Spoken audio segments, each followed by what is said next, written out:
The stream is about to turn into a coaching lesson. Sapien is I believe, a Masters 3 Zerg still. He was Masters 3 last time we coached.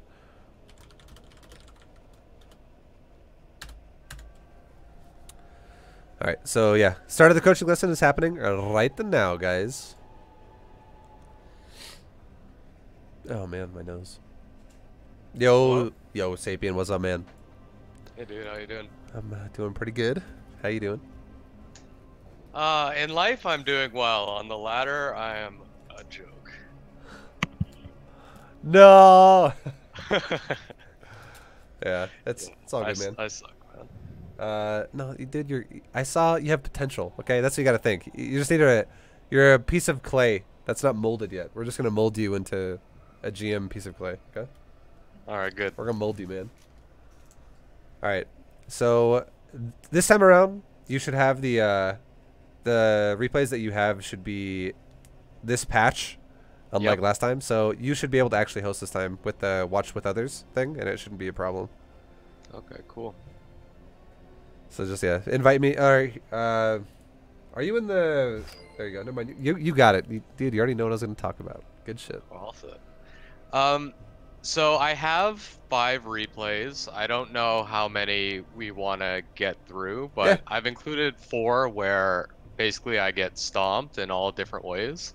Okay. And I have 1 game where I would say, like, this is the best I can possibly play. Okay. So I don't know if you want to, like, look at that and be like, to have a benchmark of how bad versus how good I play. Up to you, whatever you think. I don't know. It's up. You can just pick one. It's all good. Because I feel like I feel like you're not really gonna have a benchmark after your understanding of the matchup goes up, because that previous benchmark you feel like you have is gonna go away. Because I think a lot of StarCraft comes down to game understanding with how fast and efficient you can play. Because if you don't actually know what you're doing half the time, and you're just thinking about it, you're thinking about it, you're thinking about it, you're second guessing yourself. You sometimes make a move where you're like, oh, that worked out, and then sometimes you make a move where you're like, oh, that was really bad. Having to take the moment to think about it is what's going to make you ultimately play at what you feel like is going to be a lower benchmark. Whereas if you have just a lot of game understanding and you have a lot of practice built into it as well to really let it kind of sink into your brain, it'll make your efficiency at everything you do go up, and make everything feel like you're just like that's when it starts to really click. That's when you're like, wow, I just got promoted and all these games are easy now. So yeah, I don't know, just expanding your overall knowledge of the matchup is just really all I'm going for here. So I don't know, it doesn't really matter. You can just pick whatever you want. Any replay really works. Sounds good. So I'll pick the one where I think I just straight up got outplayed, I think. Okay. Let's do it. And we'll just see. Are you pretty much doing like the same build, by the way, really quickly for all these games? Yeah, I'm trying my best to. Okay. All right, so I made you the host. So. Okay. Nice, thank you. So I'm assuming it's the Lingbane Muta thing we were talking about previously. Yeah. Okay. Although a lot of times I never even get close to Muta, I just like lose to the push because I don't have enough Lingbane or enough creep spread. Yeah. All right, so I'm gonna watch from your perspective, and I'm gonna just kind of go over every possible thing you can improve on. Like scouting is a big part of it too, so we'll see how you scout again this time around. Okay.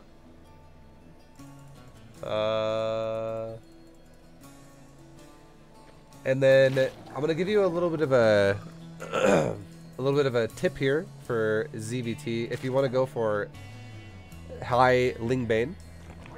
Oh shit! I think your hatchery. I'm not even kidding. This hatchery is actually off. No way, is it? Yeah. Look at the top mineral patch, the hatchery. Yeah. And then look at the far right mineral patch, the hatchery. I feel like this hatchery is off by 1 row of pixels to the right. What a guy. if that actually happened, this hatchery now would require like you really only have like the range of 3 patches now, so those far 5 patches they'd have like 1 more drone each now to be mined efficiently. So this would be like a 21 drone hatchery now, if that's actually what it is. Master 3 plays, man. I can't actually see it myself by like clicking on a hatchery to like see it for sure, but I believe it's off. Yeah, it looks pretty far. Yeah, it does. I'd be surprised if I made that mistake. I think it's off. Surprised me a lot. It's all good, man. It sucks, but we'll just get around that, I guess. It is gonna kind of. I guess it's kind of hard not to get around it because it is gonna change the pace of how everything goes this game. Yeah. You're gonna have just less money, but we'll see. We'll see anything else we can focus on this game other than just to fixate on that. Is it? I think it is, dude. That hatchery looks awkwardly placed. Yeah, kinda. Yeah, it does. That's rough. All right, so you did scout a reactor factory. I like that. I like that you committed to scouting that, and you even saved the Overlord, which is great because you had good. You had good Overlord. Just like reaction Awareness. time. Yeah, exactly. Like you pulled it back quickly, so perfect scout so far. It's great. The biggest thing you could do right now, I would say, is the second your first inject pops off, which is right now, and you spend the majority of this larva, like you get it down to 0 for just a moment. Right after that, throw down a roach horn immediately, because your lings initially, you should be making an additional little bit of lings when your speed is around like 60 seconds of the way done in the upgrade, which is around like I would say like 330, 340 on the timer. And you'd be making these lings from your initial 4 up to like now into like 10, maybe 12 lings. So it's not even like a lot of lings. It's just a little bit more. And this is just in case he runs like 4 Hellions into your base. You'd have like 12 lings with a couple of queens to shove them out or surround them and kill them. But then after that, once the Terran starts getting to like 6 or 8 Hellions, that's when you kind of need to be like, all right, maybe I should start having roaches now if he hasn't really like lost any Hellions yet. Which is how the roach I think that's how this is about to play out, actually. Okay. Maybe I'm a little late on all the timings. Yeah. So, yeah. After your first inject, that's when you'd want to start the roach one. Okay. Like after the larva's spent, then you make it. Okay. Alright, so I'm looking at more. Yeah. So I made it too early here. I should have made drones first. Yeah. If you focus on the roach one too fast, because what I want you to look at here, we're gonna pause it one more time, just talk about it. We'll tell you why. So if you make the roach one first, you actually don't want to make roaches right now and make no lings, because what's happening, what happens then is if we look at resources lost really fast, the Terran hasn't lost anything. So that means that right now it's very realistic, or here in the next like 10 seconds, it's very realistic that 4 Hellions could be across the map. And what we're seeing right now is the Terran currently has 2, and he's got 2 more popping out in 4 seconds. So he could totally may have 4 Hellions come to your base if you don't have any extra lings being made, which you do, so we'll talk about that in a second.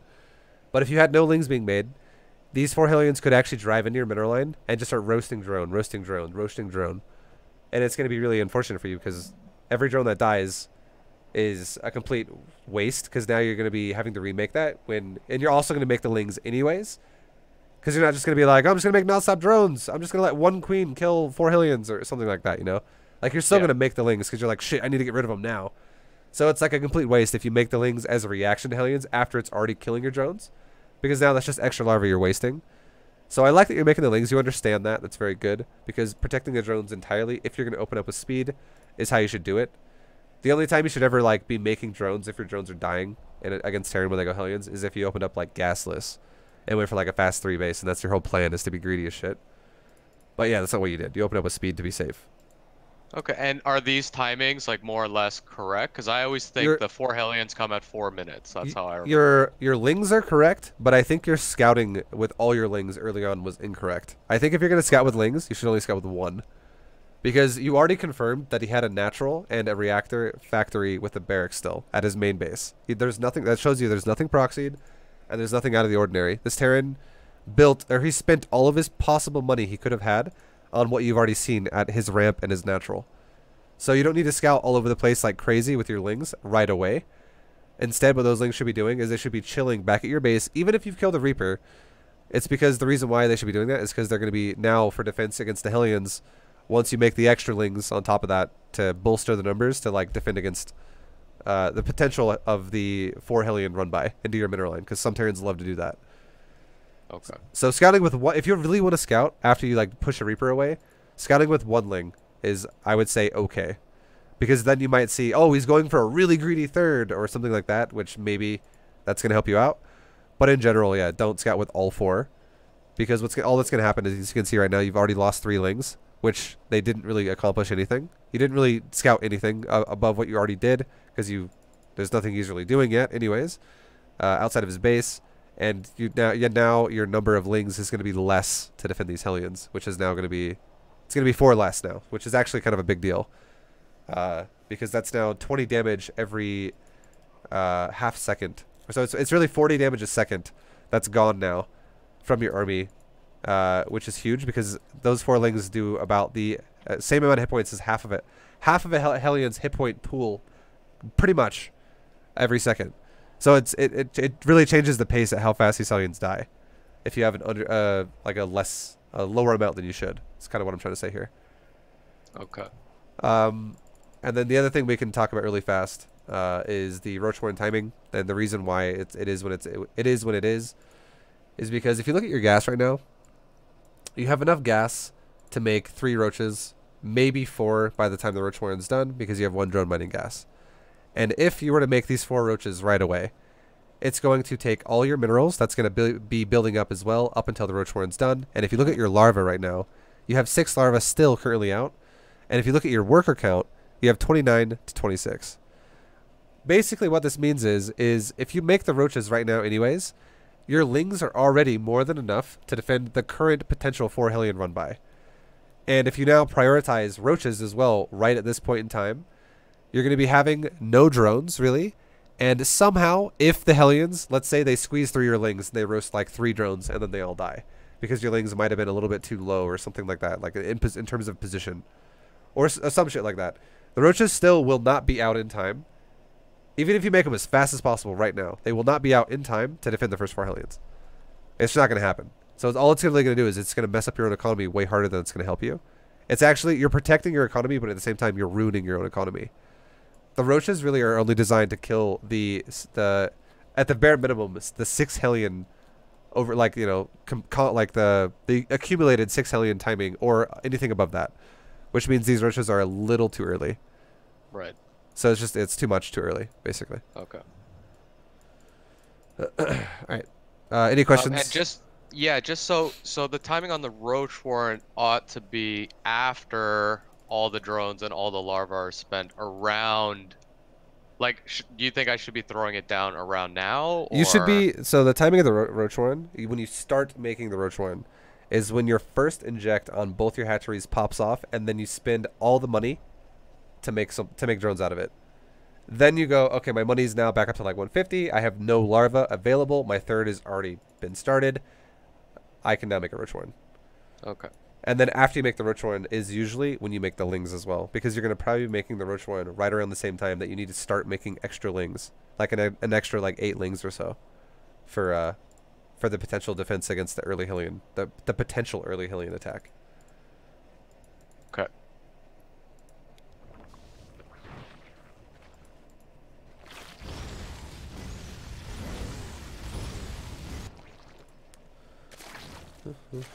All right. Oops, I'm gonna go back to your vision here.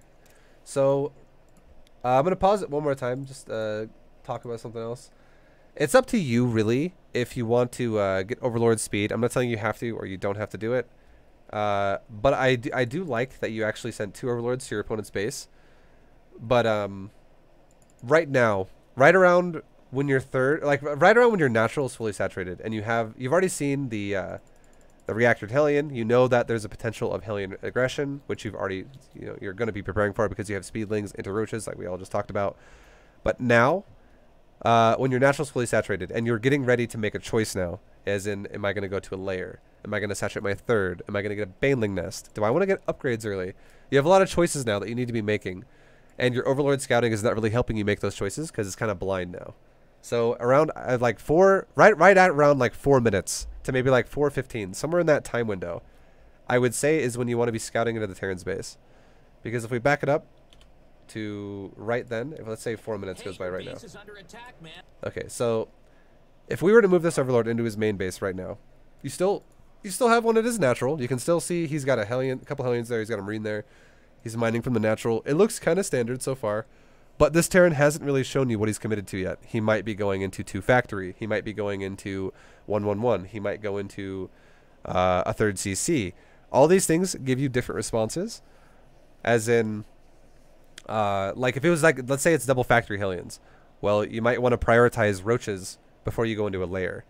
Let's say you scout into his base and you see that it's a 111 build and he's now made like he's got a tech lab on a starport. Well, maybe you want to get a faster layer then, and you want to like make only a little bit of roaches instead of a lot of roaches. Like these are all things, or like let's say it's a 3rd TC. Well, maybe now you want to make again a little bit of roaches and not really rush into a layer yet, but instead start really focusing on saturating your 3rd base. Little changes or little choices and little deviations here kind of happen based on what you scout. And if we did scout right now, and let's say we move into the base and it takes our Overlord 8 seconds to kind of get to like the center, or more like 10 seconds to get to the center of his main from where it is right now, we could see that this Terran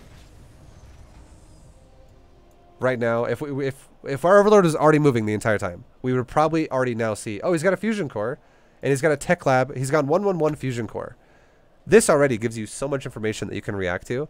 And if I were you, if I saw this, I would say, okay, minimal production, high tech, and average economy. So what am I going to do to react to that? What I think I'm going to do is this is going to be something that could potentially be battlecruiser, because the only thing this fusion core is really going to do is it's either going to allow him to have Liberator range as an upgrade, and he can now make a Liberator out of this, or he's going to just go battlecruisers. That's the only thing it's going to give you, or for the Terran. It's the only thing it offers him is that, nothing else. You don't need a fusion core for anything else.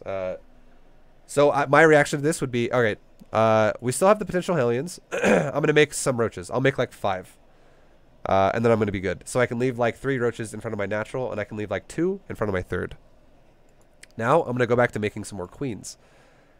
Because this is going to be some air harassment. And now I'm going to prioritize very heavily getting all my bases touching each other with creep.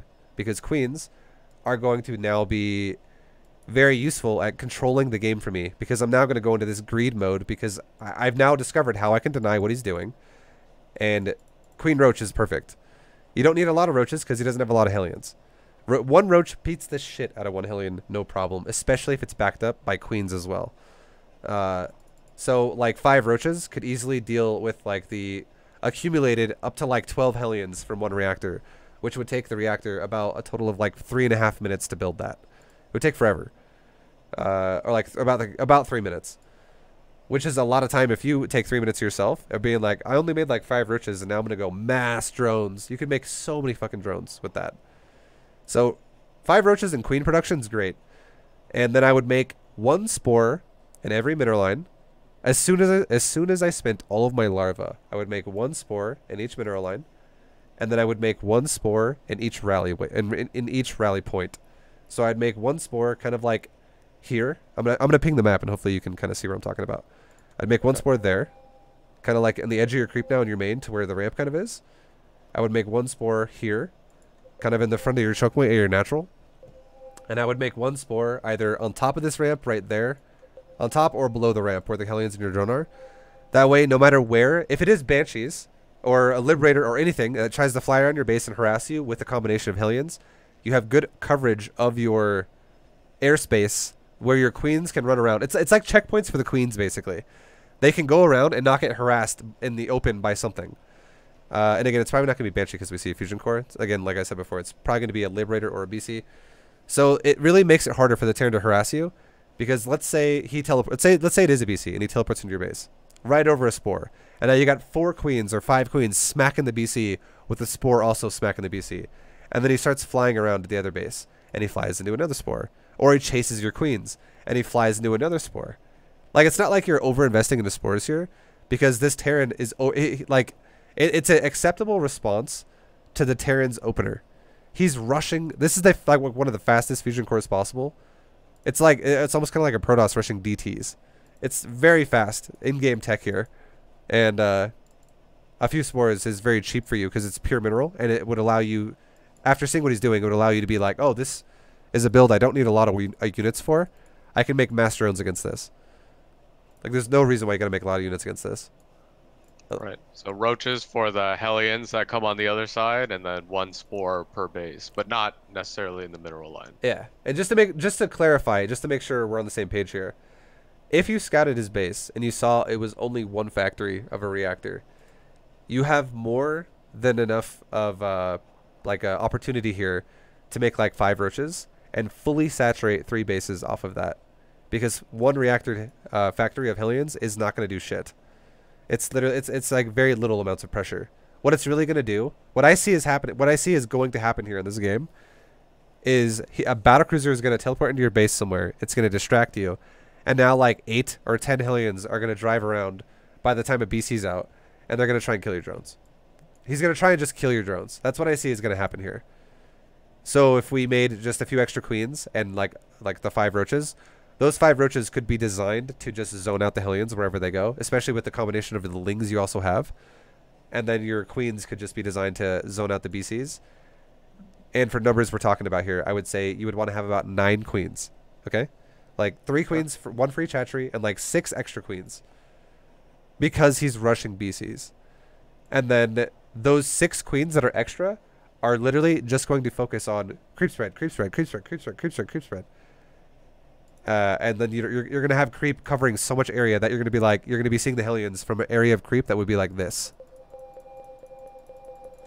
Like, it's going to be so far in front of your base that you'll easily be able to react to it. Okay. Alright. So during this time, I definitely don't need a lot of gas. Just minerals, queens, you could drones. you could I'm gonna pause one more time because we should talk about that too. So I kind of skipped over that. So I don't mind that you're mining off of 1 gas. I think that's great. That's enough right now to make your that will be more than enough to make your 5 roaches. And I would say if you were to have scouted what we talked about, you should be making 1 round of queens on each hatchery as you make the 5 roaches as well, because that's how you're gonna spend your initial gas when you have the roach warren finally done.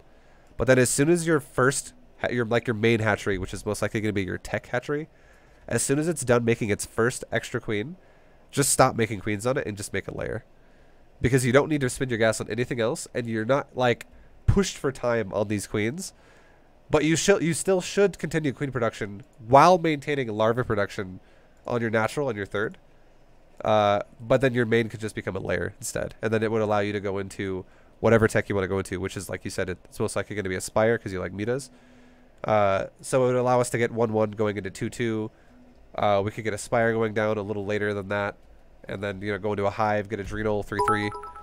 These upgrades are huge for Zerglings, obviously, but yeah, like the 1 gas being saturated is totally fine.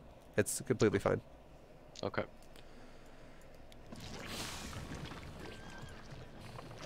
But yeah, if you notice, the biggest problem here of all is your larva. Not spending it? Yeah. Like, it's just really quickly hit I and look at the harvester count. This is a big problem for you. Yeah. You prioritize too much. So, like, if we look at everything so far that's happened, obviously we'll talk about it. I said we wouldn't, but we'll just mention it once. The hatchery being misplaced, that's huge. The roach warren being too early, that's huge. The roaches being too early, that's also kind of huge. The spores being a little too early, that's huge. All these things are adding up. The reason why I say the spores are too early is because if we would have scouted his base, you actually would have seen that he doesn't even have a unit being produced out of the starport yet.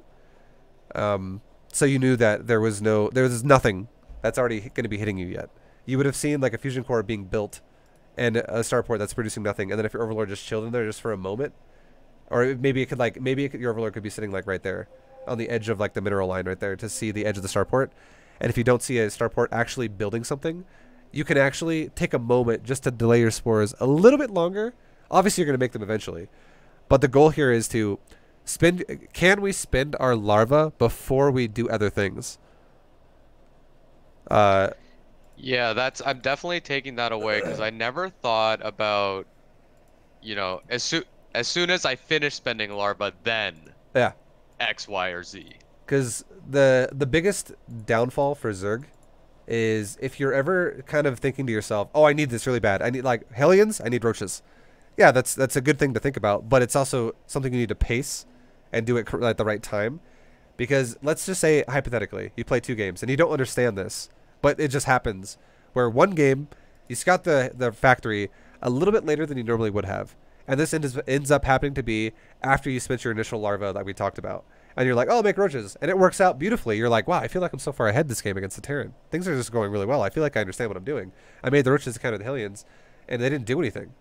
But then another game, let's say you scout the factory a little bit earlier than you have before. Like, you just see it a little bit faster by like 15 to 20 seconds. And you're like, oh, shit. He's preparing to go for factory reactor Hellions. Let's make a Roach Warren right now, because I need to prepare for that, because Roaches work really well against it. And you don't realize that you're screwing yourself over really hard because you're making it too early. And now you're like, oh, well, even though I defended the Hellions, I just feel like I'm behind all game. What's going on? This is, like, ridiculous. And it's because you've, like, messed up your own economy so bad early on in the game that it makes this kind of, like, feel bad the rest of the game. So the goal for Zerg, the biggest goal of all for a macro game of Zerg is to prioritize larva on everything so that you never, ever have 3.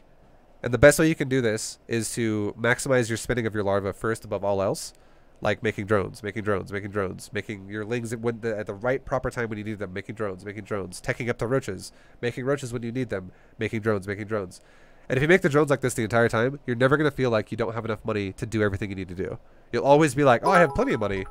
To be honest, I might even have too much money, and I need to make a macro hedge. This is the best analysis I have ever heard. Right. Stuff like that. So yeah, I lose a lot of I would say like in PvZ, like I lose a lot thank you, Mike, to 2-base timings because I just don't. I made the units way too early, but I don't have enough drones behind it to withstand the whole attack. Yeah. So it's huge. Yeah. And then the other thing is the injects. If you can manage to make immediate usage of your larva, as the second the inject like falls on the ground and it's available, you're playing perfect. But every second that goes by where you've injected a hatchery and the larva just sits there and sits there and sits there, it's almost, I'm not even kidding, it's like almost the same thing as you're like a drone just died, or like 2 drones just died, or 3 drones just died, because now you can't get those seconds back, because it's what makes a good player from a bad player. Like, you don't get time back that you wasted, but every second that goes by where you have 3 larvae sitting on a hatchery, you're wasting that second. That's now 1 second that's going to put you further behind in your build. Because the larva, like you already know, the larva caps out at 3. So you have to spend it. It's priority number 1 for Zerg to spend that larva. So yeah, the timings are, I would say, your biggest weakness so far this game that we've really broken down. You have any other questions right now so far? Nope, just I'm taking a lot of notes here, so that's why I'm a little bit quiet. Oh, that's okay. I'm writing all this down, yeah. Yeah, no worries, dude. I'm just making sure I'm not overwhelming you right now. Like, whoa, dude, like, no. Slow down, bro. No, I got it, man. All right, sounds good. Keep going. So yeah, you'd say biggest weakness right now is just like things are too early and not spending larva. Yeah, your timings are a little off. And then scouting would be your second one, I would say, because if your scouting was a little bit better here with the second Overlord at the time we talked about, you would have so much more of a more clear understanding about what is going on in this game. Yeah. And there's the BC. So you can see, like, if we were saying before, if we talked about the spore placement, if you knew it was BC, so you didn't obviously know that because we didn't scout it, but if you knew it was coming and you saw the fusion core and you had a spore in the rally points and also in the mineral lines, this BC, while it's kind of running around, would be getting hit by queens the entire time. While it's getting hit by queens the entire time, this Terran has 2 choices. One choice that some Terrans will make is he's going to dive your mineral line and try to just kill your drones. If he does this, 100%, you need to pull that mineral line and run it away. It's similar to like if this thing was like 10 adepts or like 6 adepts or something. Like, this thing will wipe out a mineral line pretty fast if you just sit there. So running your drones away is definitely worth it. And then as soon as the BC gets away from the mineral line, or you shove it out in some way, shape, or form, go right back to mining. Try to always maximize that. Save your drones when you can, but don't waste your drones' time either. As soon as he leaves the mineral line, go right back to it. And then your queens, should basically, it's almost like they're tethered to like spore crawlers here. Don't ever fight the BC if the BC goes for your queens instead. Don't ever just stand there in the middle of creep and be like, yeah, let's fight it, yeah, because you're gonna lose your queens really fast too. Then always fight it with a spore nearby. So you can chase it, but as soon as it starts chasing your queens, do not stand there and shoot it. Run to a spore immediately. And the second it starts fighting next to a spore, then you can kind of like start poking it and kiting it. Poke it, kite it, poke it, run away, poke it, run away. And then if he runs away as well again, it's like a game of like back and forth. You just chase it again. But you always want to actually try and take more more shots more often against it when you actually have a spore helping you. Okay, so then in that instance, I would most likely need a spore in the mineral lines, right? Because if the BC's there, you'd want 5 spores here. Okay. 5 spores would be 3 per mineral line right now, and then, or sorry, 6 spores. You'd want 3 per mineral line. You'd want 1 in front of your natural, like there. You'd want 1 between your, like kind of near your third base, but near the ramp, so your queens could be tethered there as well, right there. And then you'd want 1 kind of on the top of your ramp in your main, in the middle of the area, like right there. Okay. So your queens could help defend the mineral line with a spore, or if the battlecruiser decides to go on the other side of the hatchery and chase queens, you could have a spore helping you there too. Okay, yeah, I'm using the queens here to fight the Hellions, which is a mistake. Yeah, too. that's where your roaches should be, and your lings, and your queens should be 100% focused on this BC. Yeah. And the way you should be doing it too, this should be in the because I literally dealt with the exact same thing in my game. I think I just played the guy. Yeah, just last game. Yep. So the second that a battlecruiser teleports into your base, if you know about it, that's amazing because you're prepared. But if you don't know about it, now you have to make a panic preparation for it. But let's just say that happen, like whatever happens. That's how you prepare for it, though. We just talked about. You just make the spores. Yep. But if a battlecruiser teleports into your base, your eyes should actually be looking at the minimap for like the next 10 seconds, guaranteed. Because what you need to do is you need to kind of glance at the BC and make sure it's not killing your drones, your queens, or whatever, and try to fix that if you can. But you need to really watch for where the Hellions are going to be coming. And the second they appear, you need to jump your fucking Ling Roach on that. And you don't have to micro it really that much at all. You just need to A-move your Ling Roach towards the base that the Hellions are going to cut them off. Like, don't let them just go into the middle line. But you don't need to be like perfectly splitting and surrounding the Hellions. Don't worry about that. All you want to worry about is getting him the fuck away from your drones. That's not the biggest. You don't want to look at it in a way where it's like, you gotta kill him. You need to surround him and kill him. You need to get rid of him entirely. That's too greedy. That's way too much. Don't worry about that. You just want to make sure your drones don't die, and you should really be fixated on the BC as well, because the BC is actually more of a threat here. Because the Hellions, if you A-move your roaches towards the Hellions, your Lings might die, but your roaches will not. Like, the roaches you could forget about them and not even ever look at them and look back 5 minutes later and be like, oh, cool, my Hellions, or the roaches beat the Hellions. Cool. That's pretty sick. Like, the roaches are going to win that fight, no problem. But your queens are not. If you stand there with your queens, you're going to lose your queens. And just like if you stand there with your drones where the BC is, you're going to lose your drones. This BC can take quite a bit of damage before it does die. So it's not going to get like shoved away by a couple of queens and a spore. But it will die over time if you micro it. And you'll lose nothing if you micro it. Other than maybe like what gets you moto cannoned. Because that's kind of unavoidable. So yeah, just keep that in mind. The focus should definitely be on the BC here. And then just have a mini-map awareness. And just A-move towards it. Got it.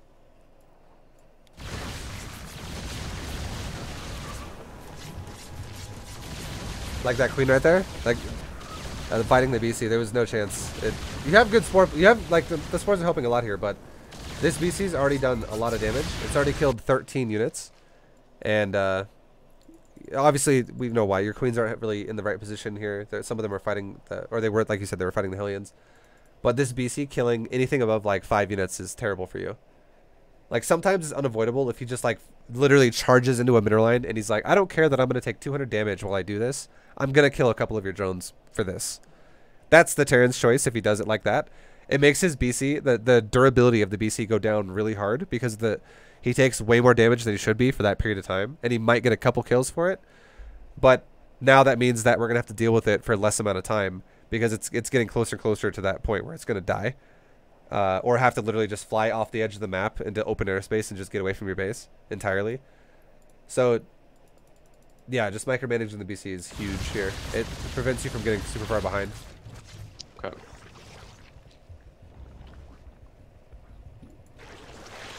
Yeah, he did a lot. He did a lot there. For sure. Yeah.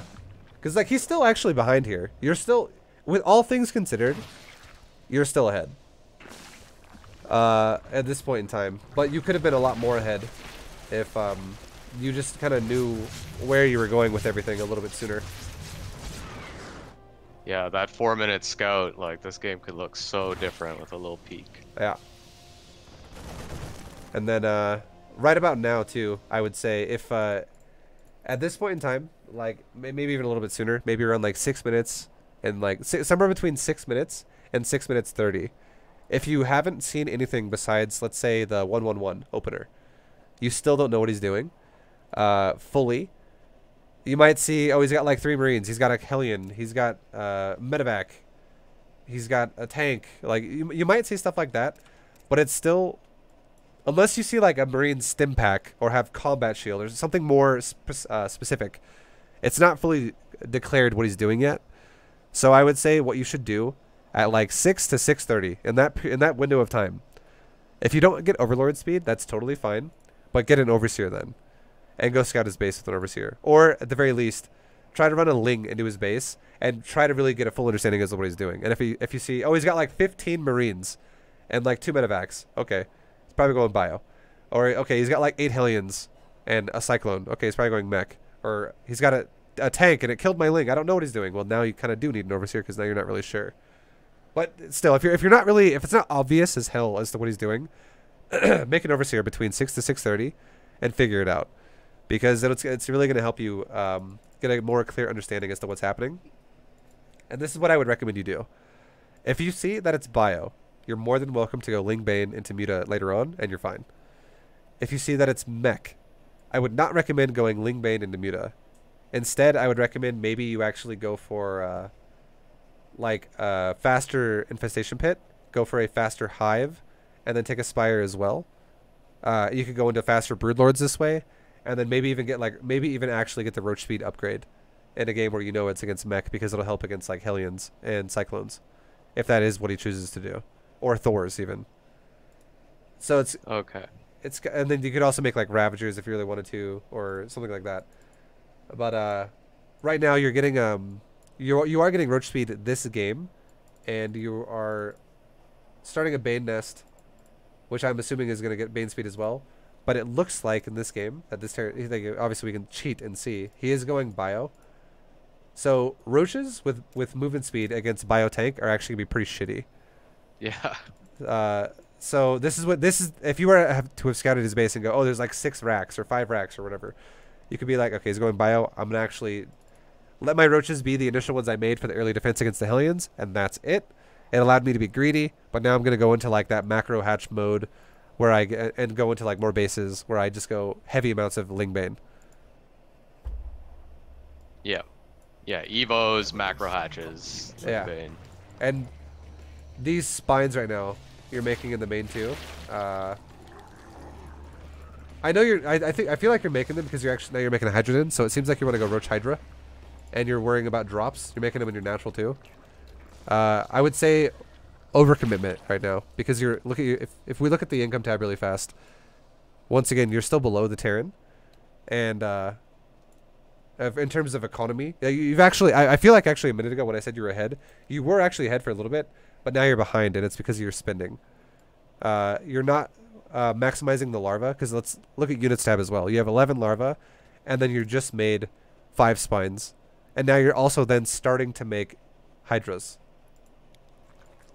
So what you're doing is you're crippling your drone count, and you're going into army again.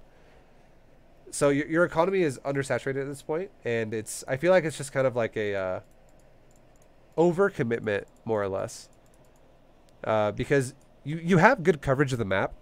I feel like this is something you're gonna have to get more used to over time, which you're doing an all right job so far. But the biggest thing to look at it, the way to look at it would be, okay, my creep spread is doing really well. Your creeps is really good this game, but I'm gonna use that now, and I'm gonna be like, I I'm going to dedicate more of my attention now to actually watching the minimap, to preparing for possible counterattacks. That way, I'm not doing things like I'm making static D too early for the potential attack that could happen. Because this is the way I kind of see it. The static D at this time in the game is honestly almost the best way to describe it is lazy. Just because if you have the tools to see if an attack is coming, and you're totally fine if you see it. You have more than enough means to send over, like, let's say, like 4 Hydras, and you could snipe out a medevac, and you're fine. And then it's over. The attack, problem solved. But the static D, it's going to help shove it back as well. But it's super expensive because you're making... how many spines are you making right now? You're making... you just made 8 spines. You made 3 in the main, 2 in the natural, 3 in the third. Or, sorry, 3 in the fourth. That's 8 spines is equivalent of 1,200 minerals. Go ahead. So you're going to say something? Yeah, I don't. I'm watching this. I have no idea why I'm making so many, man. Like, I think it's because I you're almost never do this. Yeah, I think it's. I don't know. If I had to guess, I would say it's because you're paranoid about an attack that's going to come because you're going Roach Hydra now. Yeah, because I have absolutely no clue what he's doing. Zero clue. Yeah. What he's doing. And it's things like this. Like this is what I was kind of talking about before the lesson even started, where it's like hesitation. And you're like not really sure what's going on. You're thinking about it. You're like, man, maybe I should do. Maybe this sounds like a good idea this time. And it's not full clear understanding of the situation you're in right now. Right. And the biggest reason of that is scout time, as we talked about earlier. Just like throw an overlord into his base around 4 minutes, and then throw a second like overseer or a speeded overlord into his base around 6 to 6:30, and you'll know everything. And then also with you're already doing it, but the overlord right off the bat when you get to his base, scout the ramp, and be like, okay, reactor Hellion's cool. Okay. And then you're good to go. So 3 different scout timings throughout the game that'll tell you everything throughout like the developing stages of ZvT. Okay. Honestly, so that's awesome. I think I'm taking a lot away, especially like just the way to pace larva and spend. Yeah. Yeah, it feels to me like I kind of just lost. Like I just threw the game really by spending all this money on the 100% you did. Yeah, you were ahead and now you're behind again because your worker you've crippled your own worker count. So the last thing I was going to say about static D was I don't mind that you make static D, but what I do mind, I guess, is the time at which you're taking it. You're making static D a little too early. Because let's just say hypothetically, okay? Let's say you have the Roach army that you do right now. And now you have a fully saturated main natural third, and now you're also saturating your fourth after the whole opener of this game.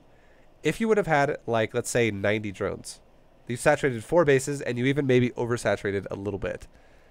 And now off of like 90 drones, now you make 10 spines around your bases. Let's just say you made like 2-2-2 and then like or 2-3-3-2, whatever. You know, like you just made like 10 spines. With 2 or 3 on each base. That's totally fine because at this point now, after that, you're still going to have 80 drones and you're going to be mining your ass off, and you could easily take a 5th base and like go from there, and you could just not feel like it's going to be like a dent in your economy. You're not even going to notice you made those spines. You're going to be like, I'm still so rich. Oh my God. Like my money is just flowing in. But now you're going to definitely feel it because now you're going to have this situation. If we look at your larva, watch your larva from this point. Just go to Units tab and look at it. And watch how it doesn't go down. Because how the money spending is going. Because you've kind of crippled your economy more and more. And you're now, at this point, going to have more larva production than you have economy to spend it. You're having 4 hatcheries being injected with, like, almost like 2.5 economies. Because you have 9, 10, and 16. Yeah. Ugh. It's ugly to watch, man. Yeah, but I see it. I see what you're saying. Yeah, it's like 15 now. Like, you can't spend it, and you're getting attacked now. They have 18. Okay, you just spent most of it, but look at, like, you just spent a wave, and now you have 10 again. And this is because you just don't have enough money. You've crippled the economy too hard at this point to where the only way you can come back from this is if you took a risk and said, fuck it, I'm going to make like 20 drones right now. I'm just going to make like 20 drones, and hopefully I don't die. Hopefully I can take a good fight with like my awkwardly paced production here. Because if the Terran paced it really well and you made units first and then made drones later, you're totally going to die to a Terran who paces correctly. or any opponent for that matter. But that would be the only way to get back into this, is if you just took a risky drone inject. All hatcheries that popped off and eject was all drones for 1 round. And then you made units back into it from there. And then if you somehow stabilize the game from that, then you're good to go. But that is a risk. But it's one I feel like you kind of have to make to like not just get so far behind here. Because you can see the supply right now is also, you're ahead, but you're about to start being behind the entire game because your army is actually worse than your opponent's. You're making a roach-based army. So this army is something that is... It's the only way this army really works is if you have clear, massive leads, where it's like we're talking like 60 supply above your opponent, and you just attack them and you just overwhelm and smash everything. That's when roaches really work. But right now, the supply is actually almost evening out, and your opponent's army is actually way more efficient than yours because it's biotank, banshee, medevac versus just roaches. And the reason why this is so much more efficient than roaches is because what roaches generally, the way they're going to attack is they're going to concave out.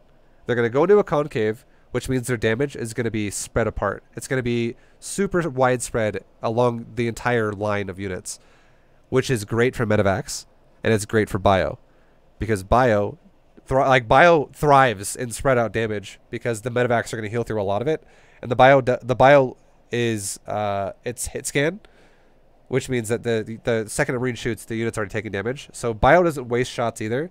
It efficiently kills shit no matter what. That's just how bio goes. And then also the fact that it's going to be a spread out concave, and it's going to be something that it makes the fight last longer. The bio itself is going to be efficient in that situation, but it's going to be something that creates a lot of time throughout the fight. And time is the best thing ever you can have for siege tanks. The longer a siege tank can sit there just shooting, it's fucking insane the amount of damage that unit can produce. So your army, if it stays the way it is, if it just goes into Roach Hydra, you're going to get demolished by biotank because of those reasons. And you don't have enough, like I said before, you just don't have enough money to just overwhelm the bio, and then on top of that, then push forward and overwhelm the tanks, because you're never going to have enough because your economy's too weak. Yep. Yeah, I have no idea why I have all these roaches, man. It looks so stupid to watch. No, it's all good, man. It's I would say try not to beat yourself up too much about it, but just I love examples like this because there's so much to learn from it. So I feel like it's good that you give me examples like this for yourself, because it'll just help you improve faster. More things we can talk about. Yeah, I think you're totally like, these roaches are really just because I'm not scouting. Like, otherwise I wouldn't really be making them at all. I would see all this bio, I would never make a roach. Yeah. And now we're kind of in that stage of the game where the game has kind of been decided. Yeah. So he's going to harass you here and there or whatever, but the real fight is what's going to decide this game, which is happening right now. He pushes in, and yeah, they're just... Even if your army was a little bit spread out there, but even if it wasn't, I don't even think you had enough anyways. Yeah, definitely not. Yeah, his army is just efficient compared to what you have right now. And then, yeah, man, it's just a lot of build-up of all the things we talked about. So just the biggest thing I take away from this, I would say, number 1, is larva spending, and number 2 is your scout timings. And do you remember the scout timings I said? Just to cap it all off here. Yep, 4 minutes is the big one, and then between 6 and 6:30. Okay, cool. Yeah, that's the follow up to the fusion core. What is he doing? Yeah, super good, super good. Okay, if you do that, it'll help you have so much more of an understanding, and then the game, what it'll kind of turn into you're going to go into another phase of Zerg knowledge here, basically, and what's going to happen to you is you're going to go from the phase of being like this, where you're going to be like, I know the exact opener he's doing. It's Hellions. But now I'm not really sure what the follow-up is. And oh shit, there's a battlecruiser in my base. Okay, let's react to that. Okay, like you're not gonna have this confused feeling anymore, where you're like not really sure what's happening. And basically, your scouting right now in that game was, as soon as he attacks me, that's kind of my scout. I'll react to it when it's like coming to my base or when it's in my base. But instead, it'll be okay. Well, now I have to deal with 2 factories, a barracks, and you know. The factories have 2 reactors. Or I have to deal with a 1-1-1 where it's a factory, a barracks, and a starport. The factory is a reactor, the starport has a tech lab, and he's got an armory. Or instead of an armory, now he's got a fusion core. Like, you'll have to, like, you'll go into that phase where you're like, how do I make a proper response to what I see? And that, you'll get a lot more of that over time through experience, like the best possible responses. And a lot of it is kind of redundant. Like, I just explained to you the best way to deal with a 1-1-1 opener. If you scout 1-1-1, like, it could be Banshee, it could be Liberator, it could be medevac drop of Hellions, it could be or maybe not the medevac drop of Hellions. If it's a tech lab starport is what I'm kind of trying to say here. If it's a battlecruiser, the spore placement and the 5 roaches and the queens, amazing. That's like, you're gonna shut all that shit down. That's how you do with 1-1-1 tech lab starport. Easy peasy. Right. Because that would, yeah, it would just deny everything that could come out of that. Oh, and yeah. then the more experience and knowledge you get from playing the game, the more you'll even be like, you could even experiment and be like, I'll try this out this time, and be like, oh, it worked great, or I'll try this out, it didn't work so well, I'll try something different. Just make sure, if you ever try something yourself, that you're not breaking the golden rule of larva or creep. Like, if you can keep those going efficiently, they'll give you like realistic examples. Yeah, definitely. And I would also say too, like, just so I'm not beating myself up too badly, is I think in our last session, like, I would generally macro a lot better, but you told me to focus on creep, and it is taking away from my overall like game. Like, it's like I'm relearning how to play with more focus on creep. So yeah, no, your creep was really good, by the way. I had no problem with the creep that game. I need a little more up here. And just one thing on this map. So I usually always take this as a 4th because I can never defend a tank push like when this is my 3rd. Okay. But do you think that's right, or am I doing something like ridiculously wrong in general to take this as a 4th instead of a 3rd? Wait, so you said the 3rd you took is that the mistake for a tank push? Yeah, like, when you play this map, ZvT, which 3rd do you like to take? It's either one, honestly. You can take either one. The only thing you got to do, the best way to decide what 3rd you're going to take is your first tumor should be going towards that base from your natural. Okay. So it doesn't matter what you take, but just make sure your creep initially spreads that direction and it's not delayed. Because if it's delayed, then you're going to have the problem where you're like, oh shit, there's tanks here and he's off creep and I can't. That's bad. I'm just gonna run into like death, basically. So just prioritize creep spread in that direction first, and you'll be fine no matter what one you take. Okay, cool. Sounds good. Can I take just a 2-minute break to refill my water? And, yeah, it's all good, man. No worries. Okay, cool. BRB. That sounds good.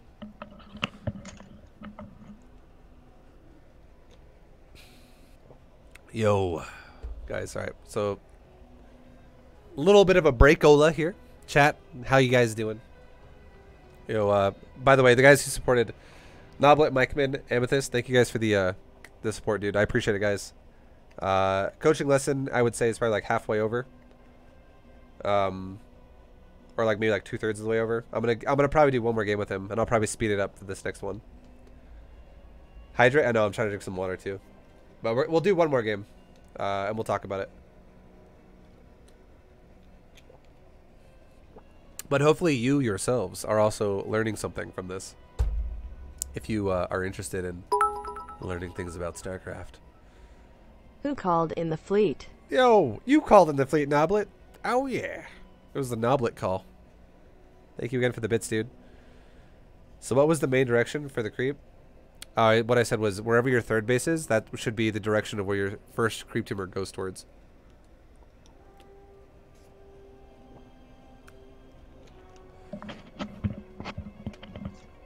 Alright, all set. Welcome back, dude. Hello, hello. Alright, let's see. Set up another one. We'll talk about another one. Okay. Okay, I'll pick this 2-1-1 into tank push. So this build is really common, but it's the first time I kind of saw it on this map. Yeah. But yeah, just in general. So I'll make you the host here. All right. That's all good. Well, I'll obviously be able to talk more about it when we're further along into it. But 2-on-1, the biggest thing is knowing how greedy to be against it, and we'll really get into that as well. So like that's why I always tell Zergs whenever I coach them, your first Overlord is definitely sacrificable if you have to do it. If you can scout and then get out, that's great. But if you scout and you don't know what's happening yet, and there's a Marine shooting you, it's maybe more worth it to scout in rather than to be blind. Simply because there are levels of greed you can go to depending on what your opponent's doing, and if you do it correctly, you're gonna smash the push. And then, if you were greedy, like you can always smash the first push, no matter what as Zerg, but you can't always smash the follow-ups as Zerg if you weren't greedy enough. So that's where the greed comes in. It like sets the pace to smash every follow-up after that. Okay. Actually, a cool thing I heard yesterday on Scarlet's stream, she says if the Reaper comes at 205, then you already know that it's 211. But if it comes at 215, then it's 111. That's the way the gas timing works or something. That doesn't apply to your games. I'm gonna tell you that right now. Like it's cool. Yeah, that sounds timings cool. Are not crisp. Yeah. It will like that is that's like perfect build timing, and also that's also perfect execution of a player who like they follow. It's like a spreadsheet where it's like, all right, we're at 2 minutes. X hasn't happened yet. Let's go to the 205 mark. Okay, that hasn't happened yet. Okay, we're doing this.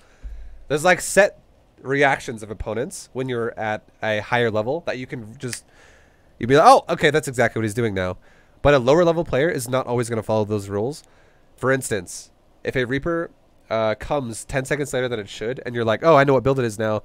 What if that guy made a Reaper, and then it rallied to his natural, and then he just took a moment to do something else because he's doing other shit, because he's not at that tip-top level of a player, and then now he moves out, and now you're like reading the build wrong because the guy actually just delayed his own Reaper by a mistake.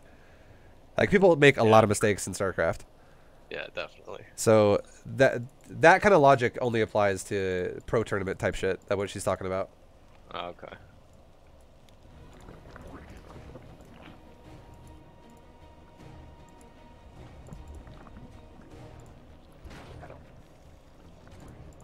Yeah, I saw on one of your Bronze the GM, one of your responses was like really fast fourth against 211.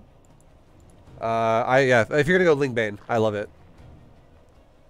I thought that was the nicest one that I saw you do. Yeah, it's I would like to learn that. You just swarm it and overwhelm it. That's greed right there. That's what I'm talking about. Where if you scout it early, there's like levels of greed you can go to, and a fourth early against it with also droning until the last second is definitely great. So right now, you've scouted in, but you actually, if we look at your scout really fast, you didn't actually confirm what add-on it is, and now we're kind of blind as well. When if your Overlord would have just went in a tad bit further, we could have seen a reactor, and we could have seen a reactor that's already done, like pretty much, and a factory that's just now starting.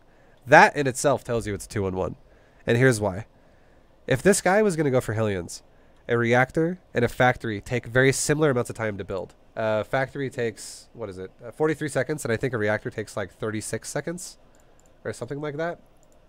I can tell you exactly what it is in just a second here. Yeah, reactor takes, 36, I was right.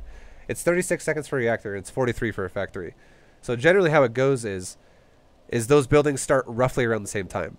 So if you would have seen that factory that was finishing up in like the next 3 seconds, and you also have a reactor on the barracks that's just now finished, you could expect to be like, okay, probably going to see a Hellion opening again, and it's going to be possibly 1-1-1. And on top of that, the barracks itself would have to lift off. So you could even leave the Overlord. You could see the factory, the timing of the factory, okay? And let's say you were thinking to yourself, okay, he could go reactor and factory Hellions. But let's say you move the Overlord back to like right there, to the edge of like the bottom of his command center, the edge of the barracks, just to see the barracks still. And this is going to show you, does he lift it off and rotate? And if he does, he can't make Marines now, so your Overlord has no threat of dying. Or is the barracks lights going to start flashing, which you can see if you look at the barracks right now really fast. You can see when it produces because the lights flash. So is I'm just remembering this game. So that's what I saw the lights going. So Yeah. the lights aren't on when an add-on is building, right? No. Yeah, so I think that's Or what wait, yes it that's is. all I look. Sorry. Yes it is. I take that Oh, back. it is. Yeah. Oh, okay. So I always thought if lights are on, that means he's building. So that's why I backed out. I'm like, okay, he's making Marines probably 2 on Yeah. 1. And add-on it counts as building as well. So I get I actually didn't really think of that myself because I usually always go for the add-on to scout it as well. And you should always see the add-on no matter what, even if it's building, because here's why. Okay. If the barracks is building, you don't have to just automatically assume that that's Marines. You could be like, what if it was a tech lab and he was building a ghost, and he was actually going to go for this weird ass like proxy factory, Hellion ghost push, or not even a proxy factory. What if it was just like a Hellion ghost push, and it was a tech lab, or what if it was a Marauder Hellion push? Like there are other options Terran can have other than just opening up with Marines early on in the game. So you want to really confirm those ideas, or what if it was a tech lab and he's going for this ridiculously fast impact timing? That's super weird. And you're like, oh shit, maybe now I should prioritize maybe getting like maybe a faster Bane Nest or something like that because he's going for insanely fast impact. Or maybe he goes for like a combat shield timing and he goes for like SCVs with like Marine SCV. Like there's a lot of things he could do, but getting an understanding of what add-on he's using on a building, it gives you like a way to kind of decipher and see what he's actually doing to like break it down. But yeah, so yeah, now you know as well the building of add-on is also lights. I actually, to be honest, I didn't really know that either. But you should always scout the add-on no matter what. Got it. But yeah, keep in mind the big thing I want to reiterate here is if a factory is not finished, if it's not even close to being done when a reactor and a barracks is done, you can kind of assume that there is a second barracks in his base because that is a delayed factory by pretty far. That factory should only ever be around the same time as a barracks because it is a 1-1-1. That's when the factory would actually go in the reactor. And if the factory's not going to go in the reactor, most likely it's going to be a bio push, which is a 2-on-1. Okay.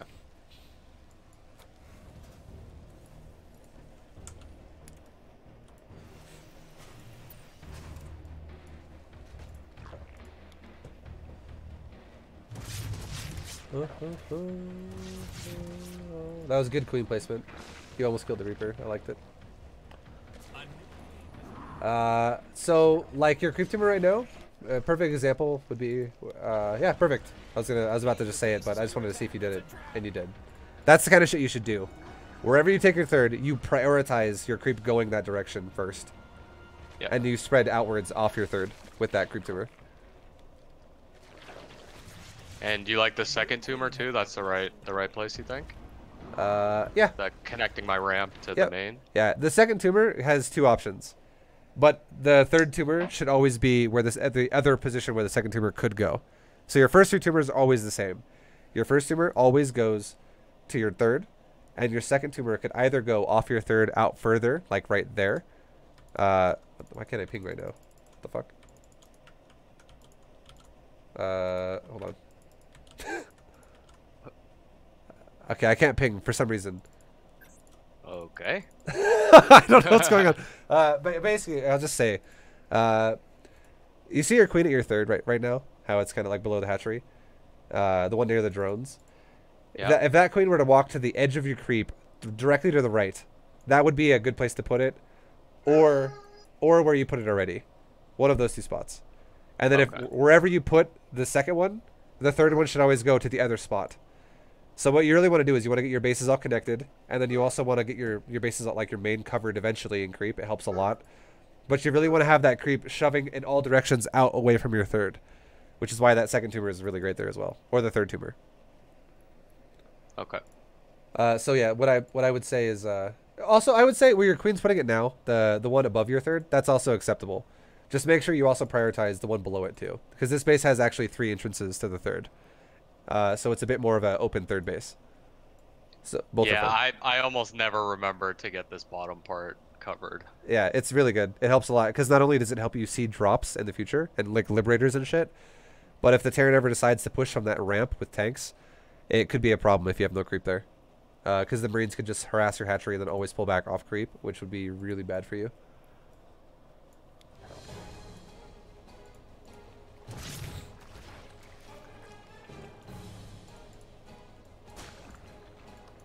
So yeah, like right now, again, this would be the perfect time to have another Overlord kind of skirt in and poke, like we were talking about before.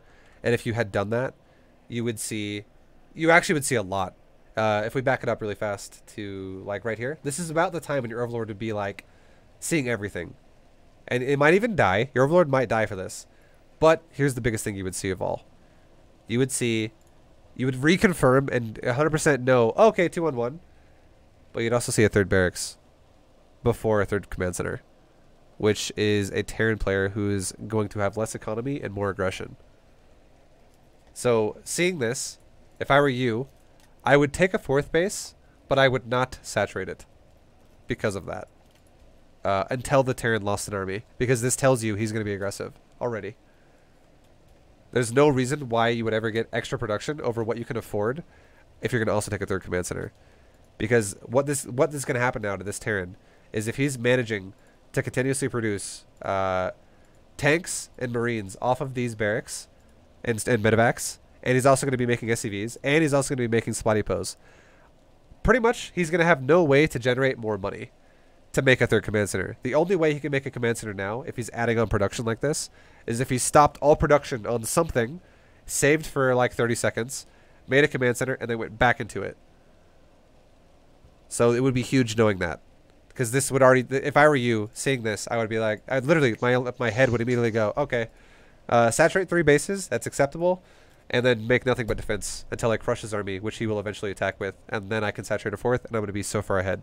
Because the Terran at that point, if he doesn't leave the game, he'll never be able to take a 3rd base, because I'm always going to have like this 50 supply advantage if I successfully kill his first attack. Okay, yeah, this will definitely give me information about how to drone if I see the extra production. Yeah, because it's either going to be double eBay or command center or more racks, right? Like those are his options. Yeah, because he is like off of 2 base economy and only having 4 production buildings, he will slowly start to generate more money than he can spend, but not by much. So if he makes a 3rd command center, that's what he's spending his money on, which is going to also increase his money even further, which is then what's going to be able to afford more production after that, because now he's going to have extra mules and more SCVs mining even faster. But if he adds on more production before a 3rd CC, his economy is not really going to get boosted at all. It's going to kind of stay the same, but now he's going to have more expenses to make, which is on units. So it's going to really increase the power of his push. Like his push might now have an extra 15 supply when he finally does it than he would have had before. Because this barracks is going to produce like 7 rounds of units by the time he does the timing. Off of like maybe like a reactor or something. Or like, you know, something like that. It's going to have like probably 2 to 3 minutes of production by the, because I guarantee this game, he's going to harass you, but he's probably going to do a timing around like 7 to 8 minutes would be my guess. And that timing is going to be what's going to really decide the game. If you get crushed by it, you die, obviously. If you don't get crushed by it and you smash it, well, you're just on easy street the rest of the game, because now you're way more powerful than the Terran for the entire time. Does that make sense? Okay. Yep, makes sense. All right. So if I see that he's not making a 3rd CC, as long as I hold, I'm probably going to win. Yeah, I don't want to make it sound like, I don't want to say it in different ways all the time and make it sound super confusing, but this is probably the most well-rounded way to explain it, where it's just, you know, you're going to easily know what the hell I'm trying to say here. It is, if your opponent does not take a 3rd CC and he goes for extra production, you saturate 1 base above him and stop until he throws an army away. And that's it. So you have the means to saturate 3 bases right now, as long as you don't get fucked up by the 2-on-1 timing, which means you need to have lings in time for that, which, you know, you're more than welcome to do while also having some drones on your 3rd. But then as soon as you stop the 2-on-1 and you feel like you're safe from the 2-on-1, you can saturate your 3 base entirely and then make nothing but lings and banes or whatever until he throws an army away, and then you can drone your 4th. Okay. And the perfect time to make the last thing I'll say here about the 2-on-1, because we didn't really touch on that too much. If you know he's doing a 2-on-1, the perfect way to saturate here would be, I would say, do not take your 2nd and 3rd gas like you did. Take only 1 of those gas instead, and you take that gas when you start oversaturating your natural. So the timing of the gas is fine, but I think the 3 gas is a bit much for now. Instead, what I would love to see you do is actually start your fourth when you start that second gas as well, because that's around 4 minutes, and you're already also saturating your third at around that time. So the fourth is, again, it's not to be saturated, it's just for larva for now. And then also around 4:20 is when you're going to start really making more lings off of your initial 4 lings or so that you made to defend yourself from like the Reaper. So like again, like around 4 minutes 20 seconds, that's when you start producing lings to defend a 2-on-1, and by the time the 2-on-1 gets to your base, you should have about like 24 lings there already. And if you can see the medevacs before they drop, if you get under the medevacs, then you're just gonna win that fight, no problem. But if he drops kind of like outside of your base a little bit, and he's like, you know, you're like, oh shit, there's 16 Marines over there, and now they're gonna step back and move forward. Wait until you have like 36 lings or so to fight it, and try to fight it with a couple of queens as well, and then you'll be fine. Like don't just charge it outside your base. Wait till he commits to the hatchery and then fight it. Is what I'm trying to say. Okay. If you can't get under him before he drops entirely. And then yeah, if you do all that, and then as soon as you shove the medevacs away and you go, okay, well I have enough lings now to hold this, we're fine. That's when you can start making drones again. And then you can start also making a few banes off your existing lings in case he continues to try to harass you with like maybe even like a 3rd or 4th medevac now, because some Terrans do that, and that's why you need banes. Okay, cool.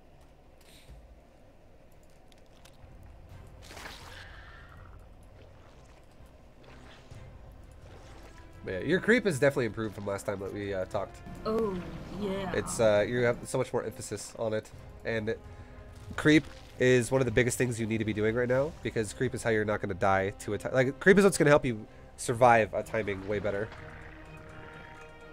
Yo, yeah, prime time and it's making Oggar, me thank feel you for the a subs. little like more clunky the way I play, but I can. It's helped me at least see things. I'm still losing, but yeah, no, it takes at least time. I'm seeing things. For sure. Like you're adjusting your whole play style, and that's something that's going to take you probably a couple of weeks to like get used to. But as soon as you do, you're just going to be like, wow, my play is like better, so much better than it was before. Because creep is like one of the keys of Zerg that's so important. Yeah. But see how you're fully saturated now, pretty much on 3 bases. You're just a few drones short, which is it's totally fine. You could easily make those 5 drones that you're missing, and you could be like, all right, mass units, mass units, mass units. And if you had, let's just say hypothetically, you had the 4th base, or the 4th hatchery you have right now was started at your actual 4th base, and as soon as you fully saturated your 3rd base, you took a macro hatch in your main. You have the same amount of hatcheries, which is all fine. It's not that big of a deal as to how it all went, but I would just say one of these macro hatches should actually be your 4th base instead, if you're going to do the style I was talking about, the heavy Ling Bane one. But from here, if you just make units from this point on, you should honestly have a very high chance to win the game. Very, very high chance to win the game. Because if we look at everyone's vision really fast to look at the Terran's base, this dude has no 3rd CC. You are fucking crushing his economy right now. This is super good. And what he's doing right now is a follow-up to what he's already done, is he's adding more depots and he's adding more upgrades now. He has no 3rd even started. This is getting in the realm of all in for the Terran here, because if this first push fails, he's absolutely fucked. If you were to be making units nonstop at this point. And, you know, we'll see what you do in a minute here, but yeah. Okay. And I did go for that. His Reaper was at my 4th. He killed my drone, and then I like fucking forgot about it. I queued it up and then failed. Your forces are taking damage. All right, so like right there,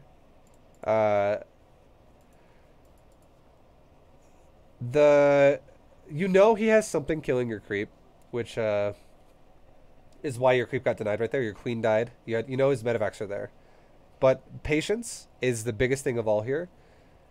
If you're gonna be greedy and let's say you know your opponent is gonna be aggressive, because we would have scouted earlier on, and we would have been like, oh, he doesn't have a 3rd. He's going for aggression. He's going for extra production without a 3rd base.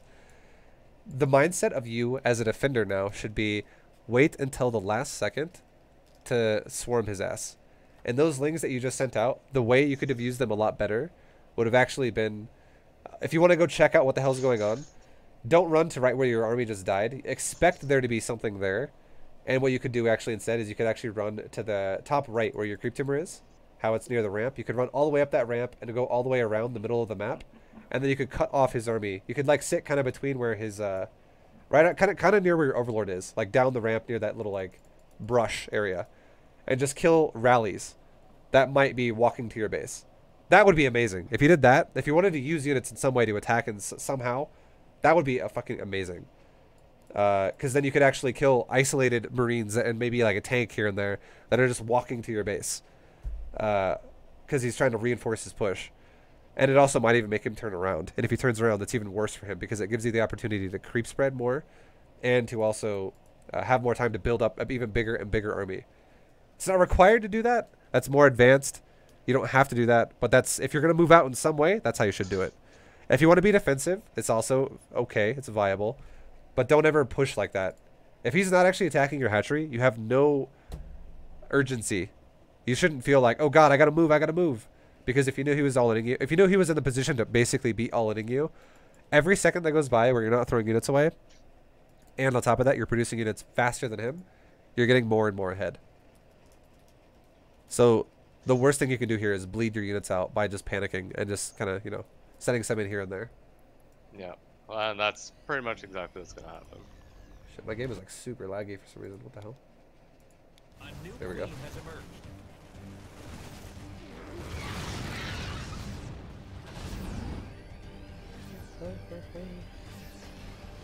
Like, he's so efficient here. I kill literally nothing from this whole push. Yeah. It's so bad. So with how this is going, this is how I would say you should micro this. I already know what he's gonna do with what you just said and how he's microing this. I'm assuming this is what's gonna happen. You're gonna charge at the medevac with the Marines. He's gonna pick up the Marines. Tanks are gonna shoot the shit out of you. You're gonna back up. He's gonna redrop. He's gonna do it again. He's gonna do it again. He's gonna do it again. He's gonna keep doing this, and he's gonna keep making his tanks shoot you, while his Marines poke you and force you to move forward. If this is what happens, this is how you should micro it. Try your best to not stop your production. You can rally your hatcheries however you want, however you think is going to be the best for them to not just like rally into death, basically. So priority number one here is to constantly keep injecting and making units at this point. But the second thing you should do is grab the queens you have at your base that's getting medevac dropped like this. Because your queens have enough range to essentially outrange a tank if you shoot a medevac. A queen's range against air is longer than its range against ground, so don't let your queens hit the Marines. If you had because you have two queens here right now. If these two queens started poking the medevac, it's actually the exact same thing that he's doing to you, but you're doing it to him now. He's getting put on a timer here, where he has to do something about these units in your base, and if he sits here and lets the medevac die, all these units die. So he'll have to like rotate it out and be like, oh shit, let's just leave now. And maybe he pulls a new medevac over from his other ones, and he does it again. But then you do it again. And if he attacks your queens, that's when you don't grab all your lings, but you might grab just some of them. Just grab like 8 lings and 4 banes.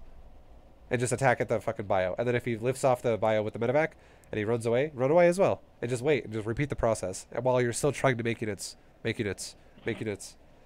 The worst thing you can do, though, is not pressure the medevac, and allow him to just do this the entire time. And feel like you're forced to fight with your lings, because that's not how it should go. The only time you should actually fight with your lings is when you're ready to go, alright, time to swarm his ass. I'm going to send some lings to the right, send some lings to the left. I'm going to attack him with everything. I'm going to do like a big pincer move here. And then all the bio dies, because now the supply would be like 140 for me to like 110 for him. Or something like that. Right, and what do you think about this macro hatch? Like, should I have just actually used this to buy time? Like, just let him kill it? Yeah, I wouldn't mind. The amount of pressure here on you is not that big so far. What you're actually doing is you're killing yourself more than he's killing you, because you keep getting baited. He's basically fishing with a hook, and you're taking the bait is what's happening. The level of pressure here is very minimal for you. And unless he had tanks literally in range to smack your hatchery and start killing your drones on the actual real hatchery, that's when you're like, oh shit, gotta go, gotta go, gotta go, gotta go. But your economy is not even being touched yet. He's like doing nothing about your economy up until this point. Still. So you have no real pressure that should be put on you, as long as you're not bleeding your units out. Because I feel like you've already lost, like, 10 supply of lings or like 12 supply of lings just to like running at his tanks and trying just kind of making like panic moves almost. Which Yeah, that I'm panicking. This like looking at this replay, it's like okay, like, everything's fine. But in the moment, I'm like no, exactly. panicked as It's fuck, because you know? because you don't know what he's doing. Yeah. You don't have a clear understanding as to what's happening. And if you would have scouted around like 4 minutes, like we talked about, you could have been like, oh, extra barracks, 2-on-1, and he's also going for a tech lab on a fucking factory. So it's not even just going to be 2-on-1 Marines. It's going to be 2-on-1 tanks and another barracks. This is going to be a guy who's going to do a big ass timing. And if you remember what I said, at like 4 minutes, the way I was talking about it was, I was like, in about 3 minutes from now, which is exactly what he's doing, he's going to go for a big timing, because right around like 7 minutes is usually when you're going to see a Terran attack you if they're going to go for full production 2-base timing. It's almost like a 2-base all in at 7 minutes. Because if we look at all vision again, and we look at his push right now, if you had just had, like, let's say 30 lings and 15 mains, and then another 30 lings and 15 mains on both sides of his army, and then all your reinforcements just continuously flooded it towards it, like another round of eggs spawned, and all your lings, like, let's say another, like, 40 lings spawned out of all 5 of your hatcheries with injects on them. They all spawn and run at it as well. And you attack his army. You easily could crush this army. He's got 24 Marines and 2 tanks. Yeah. This army would die super easy. And if this army dies, just like scroll your mouse back towards his base and look at what's going on here. We have a full medevac of new units that it's another 10 supply incoming to your base. Or it's actually 9 supply because the tank is only worth 3. And then we have another Marine walking down his ramp, and then we have nothing else. There's nothing really else going on for this guy. And he doesn't even have upgrades yet. His upgrades are at 0-0 still at the moment. So there's like, if you were to kill this army and this army was now deleted, there's really very limited amounts of pressure you would ever feel again, because you'd be like, wow, this guy's screwed. Like, I feel like by the time he takes the 3rd base, I might even already have creep touching it, because there's going to be no other follow-up pressure that this guy can really commit to, because he's going tank bio with limited amounts of production here, because he's only doing it off 2 bases. Does that make sense? Like, early on in the game, the production's going to feel like it's a lot because you don't have a lot of production yourself. But if you crush his first timing while macroing with it, which you could have done this game, you're then producing at a higher rate than he is, which is going to make every fight you have in the future from that point feel easy. You're going to be like, wow, the first one was kind of close, but every fight after this, I'm like ahead by 50 supply or 40 supply. It's like not even close anymore. I just like a move, and then everything just dies for him. And I have a lot left over. Right. Yeah. Like if I had spent my money down, I would easily. Yeah. See, I feel like I broke down this whole game because yeah, there's too much pressure right now. Like if I knew what he was doing, I wouldn't feel pressure, and then I probably would be hitting my injects. Yeah, you'd be expecting it, and then if you expected it, the thing you would want to do is you would want to delay as long as you could. That is the key here. The way you react to this is you go like this: creep spread is a priority, and production is a priority. I'm saturating 3 bases, and I'm going mass units. And while I'm going mass units, he's going to be attacking me during that phase. But while he's attacking me, if I have done a good job with my creep spread and it's far, it's going to give me a lot of ability to work with here, a lot of room to work with, which your creep spread's good, by the way. You have creep on the left and the right side of his army. You could easily close the gap and close the distance to get on top of his tanks and his bio super fast. Because one of his tanks is sitting on creep. All of his bio is on creep. And that little like V shape of no creep that is between both of your lines of creep is not very big, because if you have Lingman running on like the right side as well, it could easily wrap around and surround his army really fast. Like you have creep well rounded around his army is what I'm trying to say. Yeah. So it's been good. So if you actually just tell yourself, all right, I'm just gonna make units, and my hatchery is still fine. My macro hatch might die, but that's not the end of the world here. It's just a macro hatch. Make units. And we delay until 8 minutes. And in 8 minutes, your supply is 130, and the Terran supply is 110. And now you're like, okay, let's swarm it. Let's go. You would crush, no problem. Especially if you flanked it. and then you're fine because he still hasn't committed to it. Like the only thing that should make you feel like you're, oh god, I gotta go now, is if he's killing your workers. If he's killing your actual hatchery that's mining minerals and gas. If he's gonna disrupt your economy, that's when you're like, okay, maybe I should go now. Maybe I need to make more of an effort here to save that. But again, every second that goes by when your opponent's economy is worse than yours, you should feel like he's the one who should be pressured. Because you're looking at it all wrong. You're looking at it like, he's attacking me, pressure, pressure, pressure. But in reality, what he's thinking is, if I don't do some fucking damage, I'm dead. Because I've committed to this this low economy style. And this needs to fuck him up. So he's the one who's like on the clock. He needs to get shit done. Or he's gonna die. Yeah. Yeah, so definitely these last 2 games, it's like, it's just not scouting is really It's just leading to poor decision making. Exactly. That's exactly what I was gonna say. It's just making you have bad, like, you're not really understanding what's happening because you don't know what to do. So your decision making is suffering because of that. Yeah. Okay. Yeah. We'll continue it and see it. Yeah, just watch me get killed here. And GG. Just look at units lost. It's so bad, man. Yeah, it's all good. It's just because you got impatient. So the way that fight kind of went was, let's look at your upgrades really fast. This is that level of patience I was talking about. Look at your Bane Nest right now. Your Bane Nest is 12 seconds from being done. If you really go back to it right before that fight happened, if we were to have waited 12 seconds from like right here, if we waited 12 seconds from right here, realistically, nothing would have happened. And now you have Bane speed. And also you fought this army with not enough Banes. You fought it with only 4 Banes. I would say against bio tank like this, especially if it's only Marines, if it's Marauders as well, it's a little different.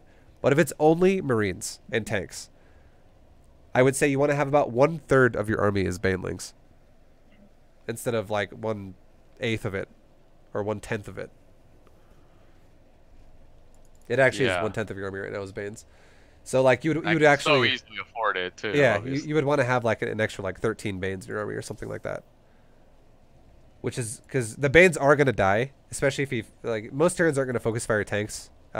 Just in general that you play against, that's like a top level move right there. Is when they're not only splitting bio but also focusing tanks. But let's just say hypothetically, the tanks actually shot a couple of your Banes. You just have enough Banes to continuously take the hits and roll forward continuously and smack the Marines. And the second like 3 or 4 Banes make a connection to this bio ball, the fight's over. You just need a few of them to hit. You're not expecting all of them to hit. You just need a few of them to hit. So you need to make excess. Because you know some of them are going to die in the process. Yeah, definitely. And I think I was also thinking in this game that my cruise probe was not good enough because I can't actually see behind these bushes. No, yeah, So, like, I know. It trips me out, man. Yeah, I totally get why you're feeling pressured this game. But I feel like you just looked at it incorrectly, and I feel like the big outlier of that is the scouting problem. Yeah. But your creep spread was good this game, because if this was like pre-patch, your creep could have been further out, because the creep would have spread faster then. But with the current version of creep, this is very acceptable. Your third base is surrounded in creep with like a full screen length by the time of timing happens, which is a full screen length of a position of the map you can now work with to use to defend your third when you're ready to defend, when you are ready to defend it. Right. Because yeah, if we look really quickly at your injects, you're kind of missing some injects here. Like again, it comes to the spending. If you were to focus a bit more on that while this is happening, that'd be good. And you spend the money. You also spend some more of the gas on some more Banes. You wait for Bane speed. You crush this army, no problem. And then the way you buy yourself time, again, is like what we just talked about earlier. You just grab the queens at the base that's being harassed with the medevac, and you just smack the medevac. You do not smack the Marines. You smack the medevac because it's three more range to hit a medevac than it is to hit the Marine.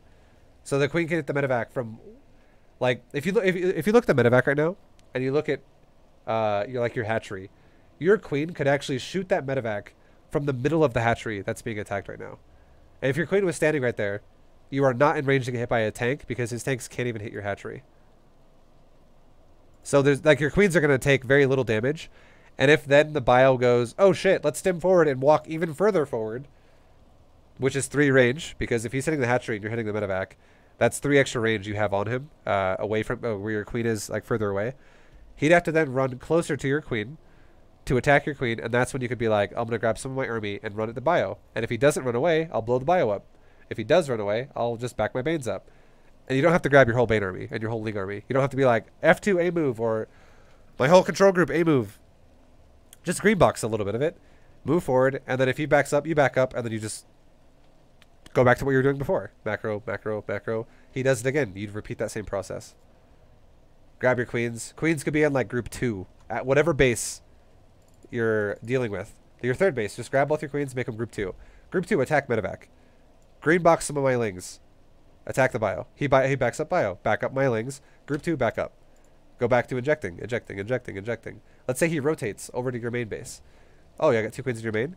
Group 2, make 2 queens in the main. Group 2, rebind it. These are now your group 2 queens. Ling Bane, grab a little bit of it. Go attack the bio. He backs up. Back my queens up. Ling Bane, back up. Group 2, back up. Repeat the process. Like there's efficient ways you can deal with this that are not gonna make everything feel so sloppy. But again, just don't ever attack with all your Lingbane into his tanks and then go, oh shit, back up. He loaded the medevac, because you know he's gonna do that. That's what that's what the fishing hook is for. That's what he wants you to do. Yeah, makes sense. All right. Yeah. Do you have any other questions about any of the stuff we just talked about? No, I think I got it. Yeah, I think I got it for this game. We can go into another one. I think I have a cheesy Rax one. Might be a good one to look at. All right, we'll do one more, and we'll call it the night. All right, cool, man.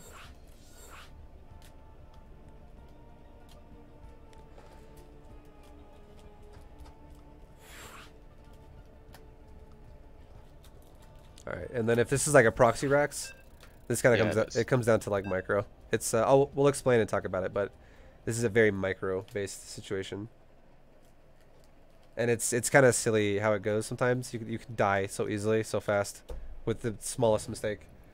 That's why Terrans love this build. It's so fucking annoying for Zerg. When I play Terran, I do this kind of build too. Yeah. All right, so go back to your vision again. Speed up to the point where it happens, I guess. So yeah, I like your hatchery placement. I literally got coaching from this also. Super good. It's gonna. Oh shit! Are you actually gonna scout it? Yeah, actually I do scout it and still lose. Okay, so from here for this point, I would say scouting with your Overlord this far out with your natural Overlord. I like that you actually caught it and you saw it. That's great. But if we really think about it, okay, you see 2 SCVs. Let's see. Keep going again. Sorry. I want to see right when the second your Overlord sees it. Okay, like pretty much like 142. You see it at 142. If your Overlord was sitting, if you actually had the Overlord kind of like, I can ping again, yay! If your Overlord is sitting above the natural right there, a little bit, just to see there's nothing behind it, and you can start moving forward. So you check around, make sure there's no SCV hiding anywhere. Sometimes people do weird shit where they're like, they'll hide a probe or hide an SCV, and they'll, obviously probes are more realistic because they cannon rush in the back. But sometimes there will be an SCV that'll build a bunker in the back of your mineral line just to be annoying and then put a Reaper in it. It happens. So scouting the back of your mineral line just first to make sure there's nothing back there, and then pushing Overlord forward to like, kind of like between the 2 podiums here, or the 2 posts, would be great. In front of your natural. Yep. So that you could see the bunkers as they go down. Because like I said before, if we think 142 is when you see the SCVs, you would see the SCVs now anyways at 148. You would see it 6 seconds later. And you can't really do anything to react anyways in this period of time. Because if you look at your main base, it's not like all of a sudden you're like, ah, shit, I shouldn't have made what I made. I shouldn't have done what I did. Like, I've fucked up now. Like, nothing's really happened yet. You haven't delayed queens. You can't even start or not start a spine yet. You're still just chilling, basically. Nothing can happen. And the reason why it's important to do what I said, in my opinion, is because this proxy did not have to happen where it happened. It's great that you scouted it, but what if it happened down here? And then now you're getting bunkered in front of your base and you have no idea because your Overlord's way the hell out of position. So that's why I would say leave it in front of your natural, because it's not really going to change the amount of time that's going to happen about what's going to happen before you actually notice what's happening. But now you have a better chance of seeing if he proxies anywhere. And someone in chat saying it's what pros do. I understand what pros do, but we really gotta, guys, let's think for ourselves here, okay? Think about realistically, what's the gain here of sending this Overlord out? Like, you see it. So my thinking is that it gives me more time to pull the probe, so I can chase the Marines further out. Sure. Buy time for my links. That's my thinking. Yeah, but the only, like, if you actually would have pulled your drones, the second you see a bunker go down, you'd still have enough time to get on top of the bunker and do some damage to it, or possibly even kill it entirely. But because if this Terran, like, if you see it coming from where he's doing it right now, yes, that's great. You now know it. You chose correctly this time. But if you ever scout and your opponent puts it at a separate spot of the map on the left side, you won't even know the bunkers are there until they're done and they're shooting your hatchery, and then you're fucked. Yeah. So I feel like it's obviously you can still do it the way you want if you want to. It's really up to you. I just wouldn't advise it because you're giving yourself a risk now. It's a chance to get a slight advantage to potentially just lose the game as well, because it's all about positioning here if he does it on the opposite side. Yeah, for sure. And I think I also just like lose this Overlord, which is also Exactly. brutal at this time. Yeah, you know? that's I'm glad you said that too, because I actually kind of got sidetracked there. And that's what I was going to say too, is if you have the Overlord in the natural, the way I talked about it, like kind of where the second bunker is right now, like the forward bunker of his, you could just fly it on top of that cliff right there to the right of it with the little circle, and you can't lose the Overlord now. And it's just chilling. And then now you see all the Marines being rallied at a time. And the last thing that could happen here is this Overlord, if let's just say, oh, he's got bunkers. If the Overlord was on that cliff now, and you saw the pacing of his Marines, you could kind of tell how many barracks he has by that. If you see 3 Marines coming really fast, you could be like, oh, it's a 3-rax. If you see 2 Marines coming really fast, it's probably a 2-rax. If you see 1 Marine coming or a Reaper coming, you can be like, oh, it's probably just 1-rax. If you see 4 Marines coming, it's 4-rax. You just count the Marines, and as soon as there's like a 10-second to like 15-second gap between when they get reinforced again, that's how many barracks he has. Because no one's gonna sit there and proxy bunkers and then just like pull up the Marines at the barracks. They have to obviously defend the bunkers as fast as possible, or the drones kill them. And he's on a timer too, so he has to put the bunkers down really fast. Otherwise, the hatchery generates creep, and the bunkers can no longer do anything. So he will reveal how many Marines he has right away if he's proxying you. Okay. Yeah, I never looked at how to read it that way. Okay, so at this point in time, at this position here, this is when it's complicated and it's really annoying. But I would recommend, if you're going to pull your drones like this to defend this, this is how you should do it. The amount of drones you grabbed is acceptable for now, I would say. But the first thing you should do is have your hatcheries hotkeyed the way they are and rally them to the front, kind of how you did. I would say maybe even put it a little bit further out. Maybe put it to like where your drones are right now.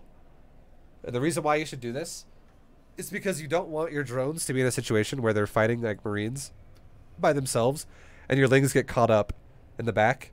If the opportunity is there for you to use the lings, basically. Like, you can choose to use the lings on the bunkers if it's a good idea at this point. But having the lings always continues to get stuck on a bunker, especially if there's not even an SCV continuing to build it, that's not great, because it's allowing the Marines to group up and group up and group up. And especially if like your drones are committed at this point. So what I'm trying to say here is rally the hatcheries. I guess where you put it is it's acceptable. It's in the front. It's fine. But one of the things you should do is grab one of the drones as well and leave it kind of like behind your hatchery at your natural. So when it's done, you immediately start a spine. Just start making a spine, and then you make queens.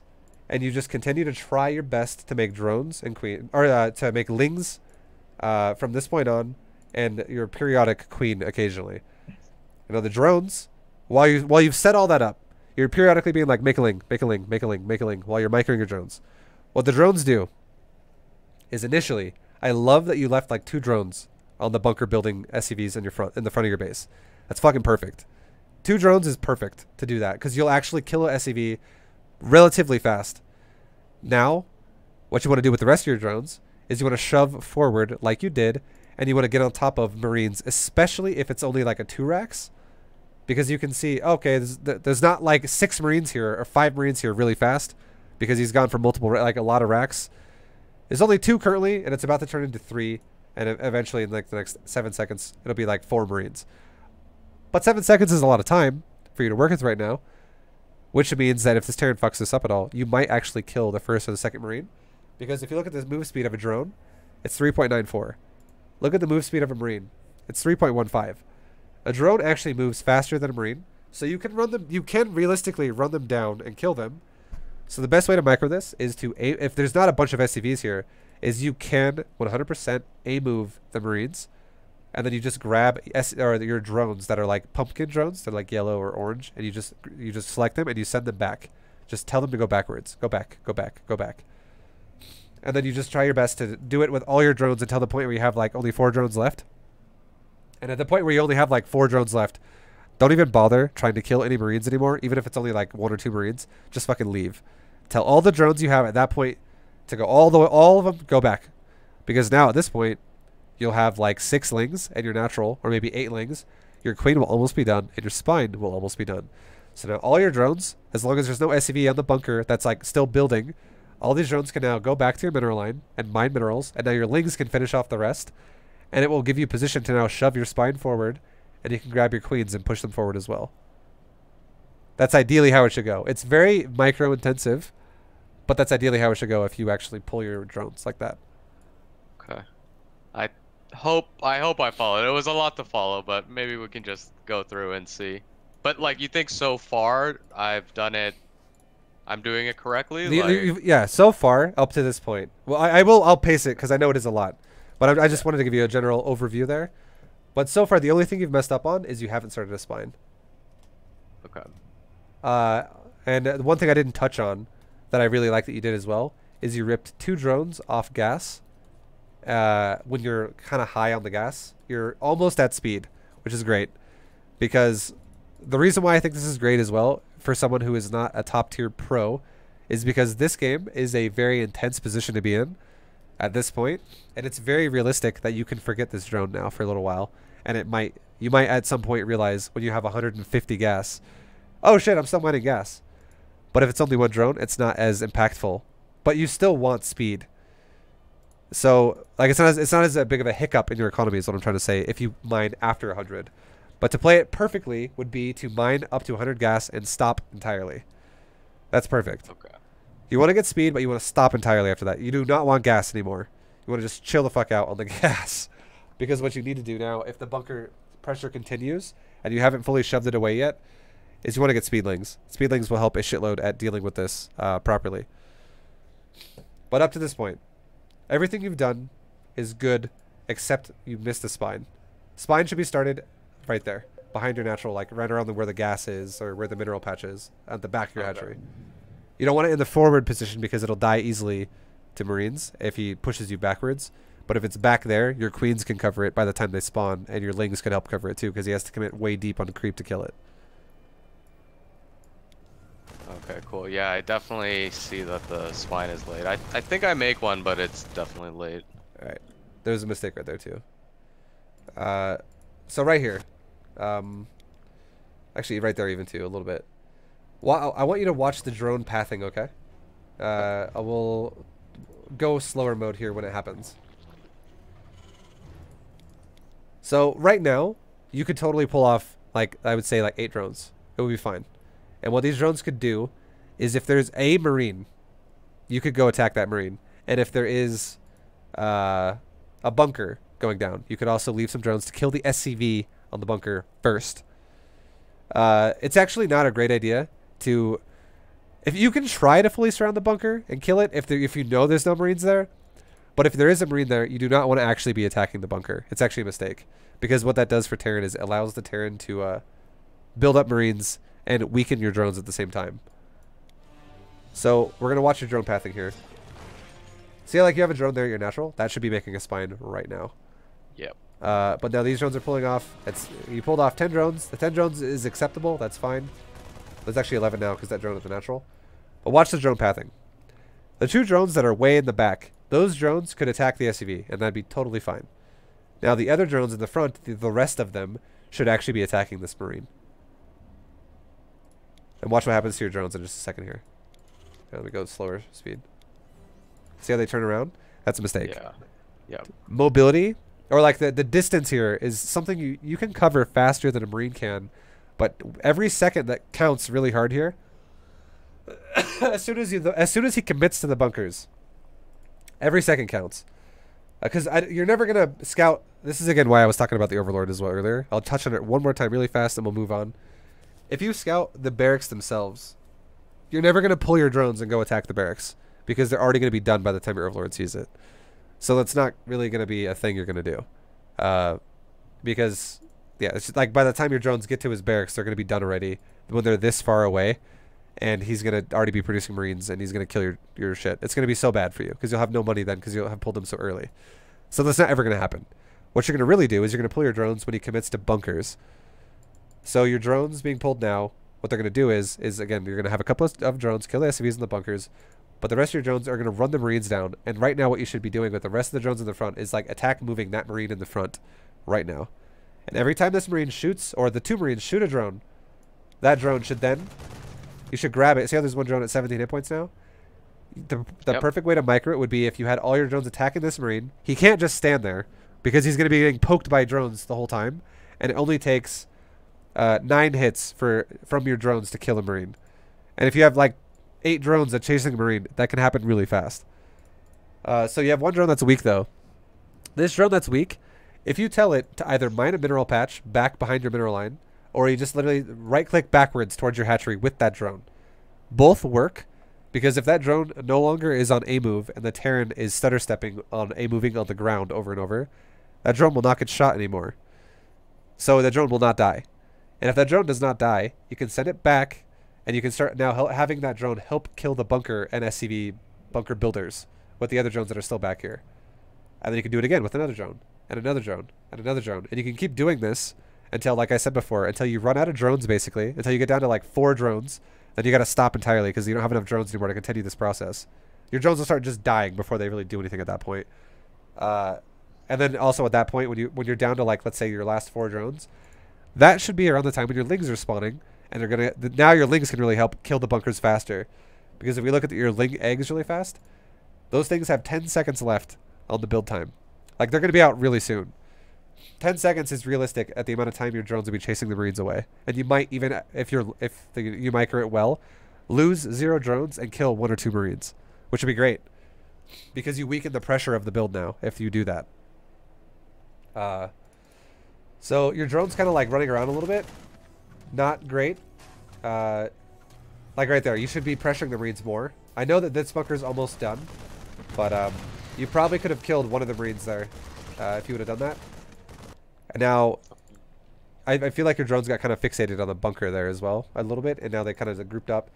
And so far, you've already lost 2 drones at this point. You did kill an SCV, which is fantastic, but you lost 2 drones. So, and the reason why is because you're fixating on the bunkers rather than the Marines themselves. You should delay the bunkers by killing SCVs, but really fixate on the Marines. Because the Marines, if they're able to just stand here and shoot you, shoot, it's going to increase the DPS he can do. And it's also, it might even kill your drones because your drones are now, you're getting shot more frequently, which is harder to micro against. Because the speed at which your drones die is faster now. So, and also you're not killing Marines either, so now there's more DPS going out entirely. Because there's still an extra Marine alive that shouldn't be there. So far, what do you think? So what we talked about. Yeah, I need to be focusing the Marines harder. More or less good with the attacking the SCV drones. And spine is too late. That's what I have.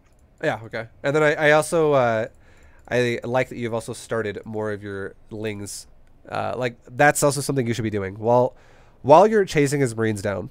You don't really pay attention to your drone, your drones that are killing SCVs. You don't pay attention to those. Those just do their thing. You just on a move, and there you go. That's happening. Then while you're focusing though on the other drones that are chasing the marines, you're periodically going back to your hatchery hotkey while still looking at the drones, and you're just going make ling, make ling. Okay, go back to my drones. Make ling, make ling. Go back to my drones. Make ling, make ling. Go back to my drones. You're just trying to maximize your larva and make your lings as fast as possible. But you're not looking at the hatcheries, you're not looking back at your base, you're not looking at the drones killing bunkers. You're only looking at the drones chasing the marines. That's all you're doing. And you're trying your best to grab a drone that's going to die and send it back. Grab a drone that's going to die and send it back. And that's it. Okay, but realistically, this game, since he has that backwards bunker, like my best case scenario would be I would have killed one marine and lost no drones. Yes. But I wouldn't have done much more than that. Like that bunker is still going up. Yeah, 100% it's going up. But that bunker doesn't matter. And I'll tell you why in a second. We're not there yet, but it'll make sense in just a minute. But if you actually the back bunker, the drones that should kill bunkers should always be the two drones that are killing a bunker, SCVs. Those should always be the bunkers that are within range of your hatchery, which is what you did, which is great. But the bunker that's way in the back, that's called a fallback bunker, that bunker doesn't fucking matter. He will fall back to it, but if we back it up really fast, check this out. This is when you're chasing him initially. If he walks to that bunker right now, that bunker is not done for 10 seconds. 10 seconds is more than enough time to kill one of these marines, maybe the second one, depending on how well he micros. If he like stutters a lot, or if he kind of stands there sometimes.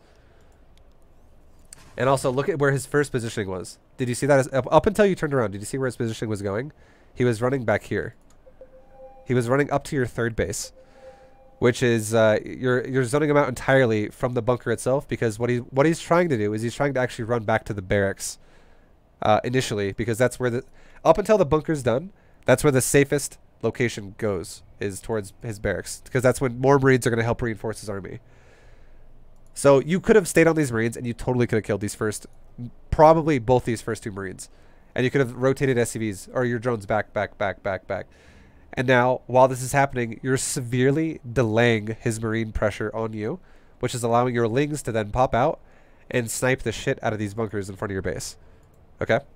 So if that was to happen, these drones smack the marines. Like, your drone hit that marine 2 times and it's already like yellow. Like, the marines die really fast. Yeah, I definitely could have got one. I can clearly see I could have got one, and I didn't have to lose those 2 drones. Yeah, right but also, if you're pushing him back, to like further down the ramp, the drones that you pull away, you could tell them to help kill the bunkers even faster, and your lings that spawn could help kill the bunkers even faster, and then you can pull the drones back initially, if this turn runs really far away, or let's say he loads into the bunker. When it's finally done, that's now done. And let's say one marine gets in there and a second marine is coming down from it's coming up the ramp above where the bunker is. You could actually have enough time to now have your lings and your drones not only kill the first bunker, but kill the second bunker that's still being produced.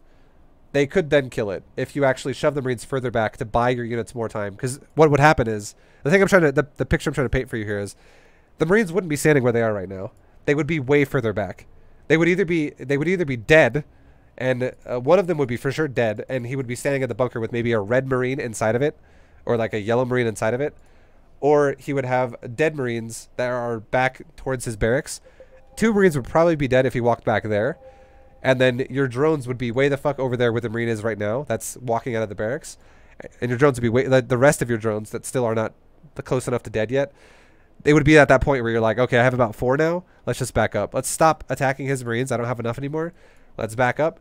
And he would have to close that distance again. And in the time it takes him to close that distance, you would be able to deny first and second bunker here. Very realistically. And then, at this time, if those bunkers are dead, that's when you're, we would go forward about, let's say, 12 seconds from this point. Look at this marine while it's coming up the ramp. Yeah. So now he would be there ready to start fighting you. Now look at your queen's build time. It's 25 seconds of the way done. Look at your spine crawler. If this thing was also like at 26 seconds instead of at 1 second, you would have a spine that's finishing very soon, and you would have queens that are finishing very soon, and the forward bunkers would be dead, which would mean there would be about a 10-second window of time now where he has no forward bunker, and he might start a new one.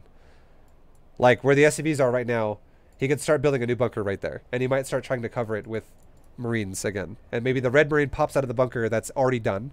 It went back where the fallback bunker is. He pops that Marine out. And then he has like a couple more Marines now that come over here from the new rally. That you have to kind of like do a little bounce back and forth with like a little dance with your lings. If he shoves into your mineral line, you attack him. If he falls back off your creep, you back up as well. But that's only for like 10 seconds, and now your queens spawn. And now your spine's done, and now you can uproot your spine, and you can put it in range to kill the bunker, the forward bunker, outside of range of a bunker being able to fire back at you. Because the spine crawler has 7 range, and a Marine inside of a bunker only has 6 range. So you can actually kill a bunker outside of range of it. So that spine can be rooted to entirely shove the bunkers away altogether. But the biggest thing of all is, it's kind of going back to that pressure thing we talked about last game. If you would have killed these first 2 bunkers by shoving the Marines further away, and the bunkers both actually died, he cannot then build a new bunker within range to hit your hatchery, because creep is too far out now. If that bunker that's on the right was back 1 pixel, just 1 more pixel, like down 1, it can't hit the hatchery. It's too far away. The Marines physically can't shoot it, so it's so much less pressure for you to have to deal with. And then from there, it can't even hit you now. It's still already too far away. So even if that bunker that's on the left would have died, the 1 bunker, you would have no real pressure here, because that's where your spine is right now, where it's building. You could actually uproot that and root it down like 2 pixels, and it would be in range to smack that bunker that now is currently loaded. If hypothetically that bunker was still alive, let's just pretend it is. If you actually didn't kill both bunkers, let's say that bunker lived. It's still fine, because it's not in range to hit the hatchery, and you could hit it with a spine and force him to have to repair it all day and put him in a pressure situation. Because while he's repairing it, your queens can be standing there as well. They don't have to hit the bunker as well, because they'll actually get shot. But they can cover your spine if the Marines actually unload and go, like, shoot the spine, run back to the bunker. Unload, shoot the spine, go back, run to the bunker. Unload, shoot the spine. Like, some Terrans try to do that, where they're, like, trying to dodge spine crawler hits while they're shooting your spine slowly, periodically down. Your queens would poke the Marines as well if they did that kind of shit. And the Marines would die relatively fast, because it takes a Zergling or a drone 9 hits to kill a Marine. It only takes a queen 6 hits to kill a Marine instead. So it would die really fast. Right. So would you say, like, a little bit earlier that I should have prioritized even getting, like, delaying my queen slightly to get the spine right away? You wouldn't have had to delay queens. If we go back and look at it, like right... Go right here. So priority is your spine, number 1. Your queens, number 2. Lings, then every time you can afford it, number 3. Okay, so like queen spine is better than queen ling. Yeah, because the lings, they're gonna be useful. They're gonna help, but lings are really cheap. Lings are gonna be fodder basically to buy time for your queens and your spine. Your queens and your spine though are really ultimately gonna smash this timing altogether. Okay. With all of it. Okay, makes sense. Because I'm trying to remember when I was in the game that I think I did try to make a spine, and then I didn't have enough money, and then like I started focusing elsewhere. Yeah, actually I have an idea. I'm gonna do something really fast. I want you to play this game with me again. I'm gonna show you something. Okay. Okay, it's shit, I moved it too far again. It's right here. Okay. So I'm going to make you be the Zerg again. You're gonna be you, and I'm gonna be the Terran. Okay. And what I want you to do now, at this point in time, is I want you to just see the difference and how much power you have here. What I want you to actually, I'm gonna back it up a little bit more. I'm gonna give you some more time to prepare. I'm gonna do right as you pull your drones, so it's not so hectic. Okay, so like right now you're about to... hold on, you didn't actually see it. I'm gonna do it perfect so it's not weird. Okay, so right now you're starting to pull the drones and things are starting to happen. What I want you to do when this game starts is I want you to make 2 queens. I want you to start a spine back in the back of your hatchery, where the mineral line is, and I want you to make lings, rally them to like the front of where the bunkers are, like the forward, like the close bunkers to your hatchery. Rally them there like you did. It's fine, and just make lings, make the 2 queens in the spine, and attack me with your drones. But this time, the difference I want you to do here is I don't want you to focus all your drones on the SCVs and like back up and hit the bunkers a lot. I want you to send 2 drones and that's it to attacking the bunkers, and then I want the rest of your drones to attack my marines. And then I want you to try your best to micro the drones and pull them back one by one and shove my marines around. Like, just stay on the marines as much as you can until you're at that point where you're like, I don't have enough drones, which again, the number is 4 for that. Like when you get down to like 4 that are still healthy and you might have some other ones that are weak, get the fuck out of there. Like you're overcommitting at that point. You need to leave. So that's what I want you to do. Stay on my marines until that point and see the difference in what's going to happen in this game. And then all the drones that you pull back, you can then have them also help. Be like, just periodically go back to the bunker over here and maybe like green box like 4 weakened drones and have them attack a bunker with your other drones that are still here, and your lings will be helping too. Okay, I'll try. Under the gun. All right, dude. And we'll just see what happens. All right. Wait, what? It says you cannot start this. You cannot take a minute of this replay while ViBE is assigned to a player slot and using a custom replay. Oh my god. Right. Okay, so here's what's gonna. Okay, we can do this again. Here's what I want you to do instead. Actually, we have to leave the replay though to do this, but I do want to show you this. Go to options, and go to observer and replay. Observer replay. Okay. And make sure your observer interface is on default. Oh, derp. Okay, done. Okay, now let's go back into it. Just invite me to it again and give me lead, and we'll go back to that same spot.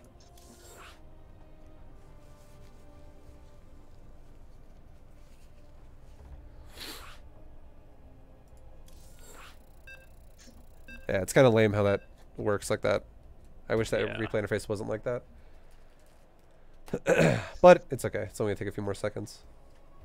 And then after this, we'll probably call it a day for the Coachella. All right, cool, man. All right, so it was like 2:01, I think, was when I did that. Dun, dun, dun.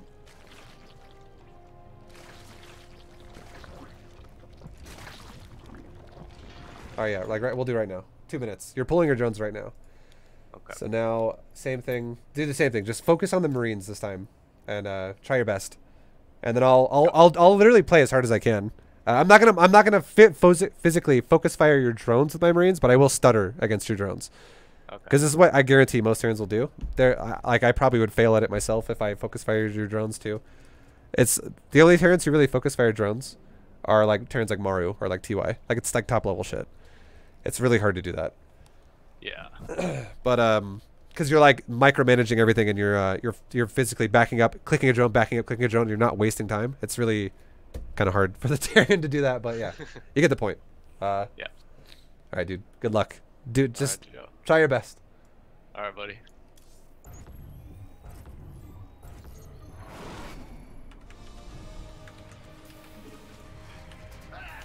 What's going on? Who was you gonna get me? Go ahead. Armed and ready. Affirmative. Been waiting on you. Your drones are kind of messing up here a little bit. Okay. You want to leave them on well, you want to leave them on A move. You don't actually want to try and move command. Okay. Oh shit! Die, SCV, motherfucker! Oh shit. But even though, okay, so it looks like you're being pressured, right? Yeah. Focus on the spine placement now.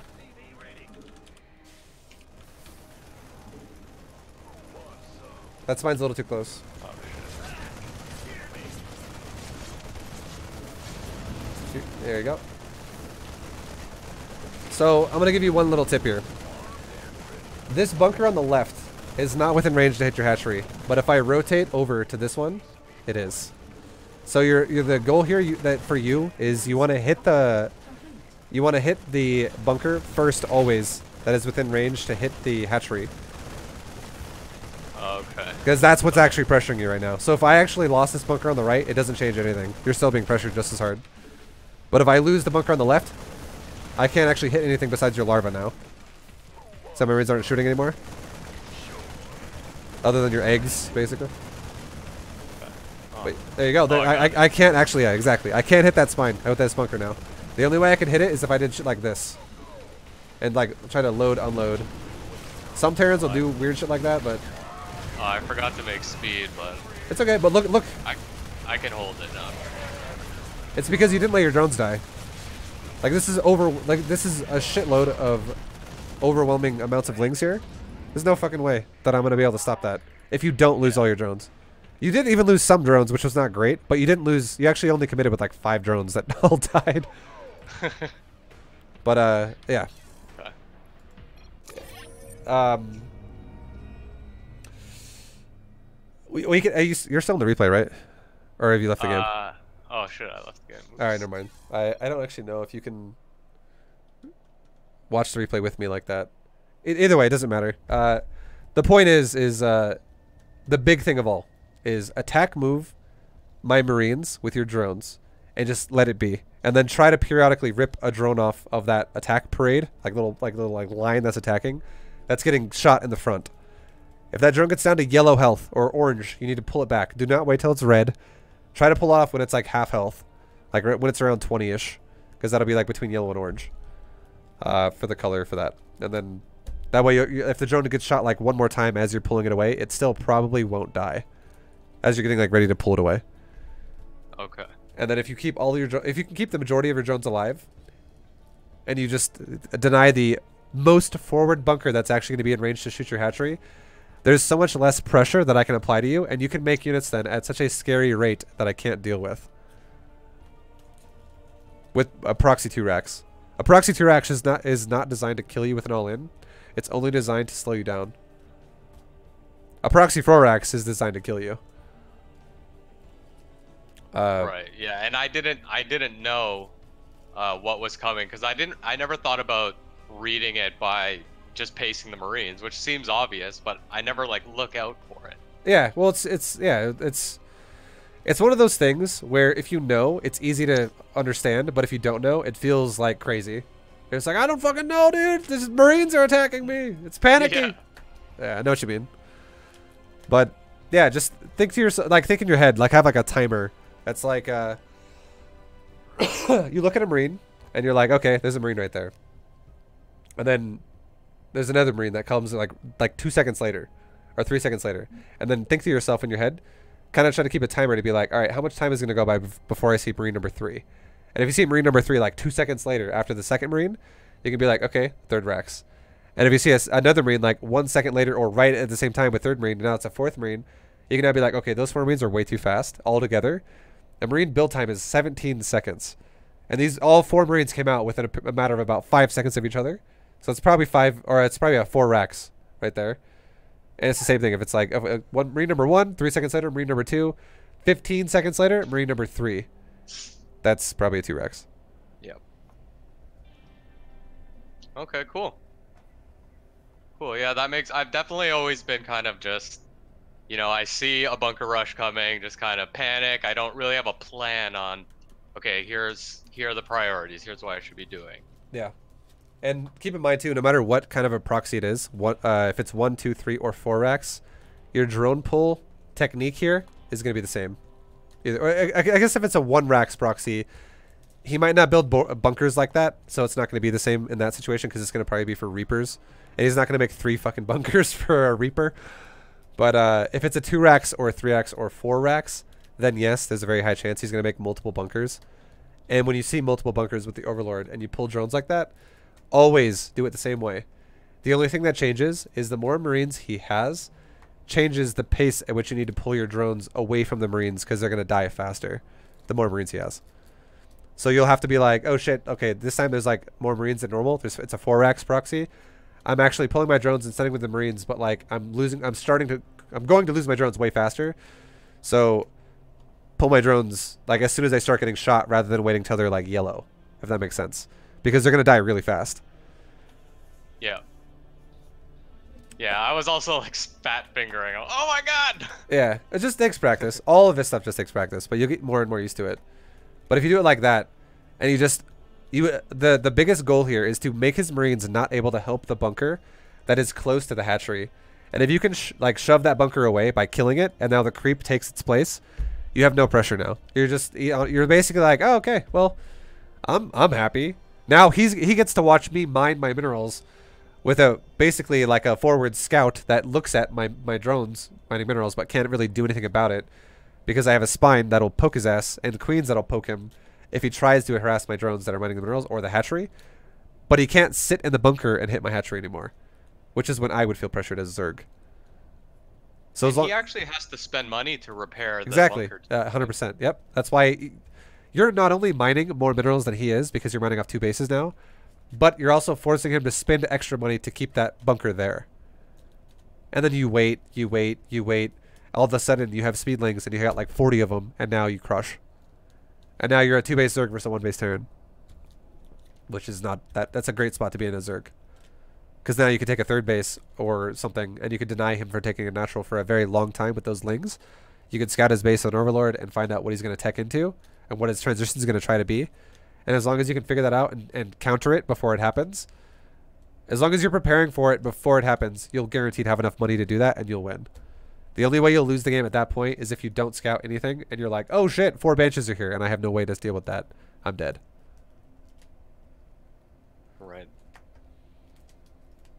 Okay, cool. Well, I think that gives me a much better... like I guess just confidence next time I see it that I know what I should be practicing even. Yeah. Because yeah, before I just pull drones and kind of A move them with no plan. So this is it's a lot more clear what to do. Nice, dude. Well, good shit. Nice coaching lesson, man. Yeah, man. Thank you very much. Really appreciate it. I'm gonna say right now, we went for a long time today, but I love it. You supported the stream a shitload. You paid way more for these coaching lessons than I expected. So, yeah, man. It's worth it, man. Yeah, thank you so much for buying the coaching lessons. I appreciate it, dude. Yeah, for sure. And yeah, maybe I'll book another one, but I'll try to get a different matchup for the next one. Sure, it's up to you. Whatever you want to focus on. It's not always a bad idea to really solidify one of your matchups. Like, that's why I always recommend to anyone who buys coaching that if they want to coach on any given day, you focus on one and not try to do all 3 within an hour or so. Because if you do, it's going to be way too much information going in and out of your ear. Kind of like how we were talking about the proxy. I explained the whole thing to you when you were like, hold on. Let's talk about this a little slower, please, because it's you're telling me a lot of shit right now. And it's kind of hard to, like, follow along when I'm not doing this on every day. It's like it just feels overwhelming a little bit. It happens to everybody. Yeah. So focusing on one is great. I actually like that you focused on Terran twice. Because I feel like you're gonna notice big differences in your ZvT. It'll help a lot. Yeah, I hope so. Yeah, after I get comfortable with the new builds and working creep in, it should be good in a few weeks, I think. Yeah, Then I'll send you a wall of green. Yeah, it sounds good, man. It does take like a couple weeks though for things to really like sink in, especially if you're switching your styles, for sure. Yeah, and if you're old like me. How old are you? I'm 32. Okay, you're 1 year older than me. I'll be 32 as well soon. We're both old, man. It's hard to learn at this age. Yeah, man. All right, well, thanks for doing it, dude. It's been a pleasure. Yeah, ditto, man. And I'll see you next time, dude. All right, man. See ya. Peace. Cheers.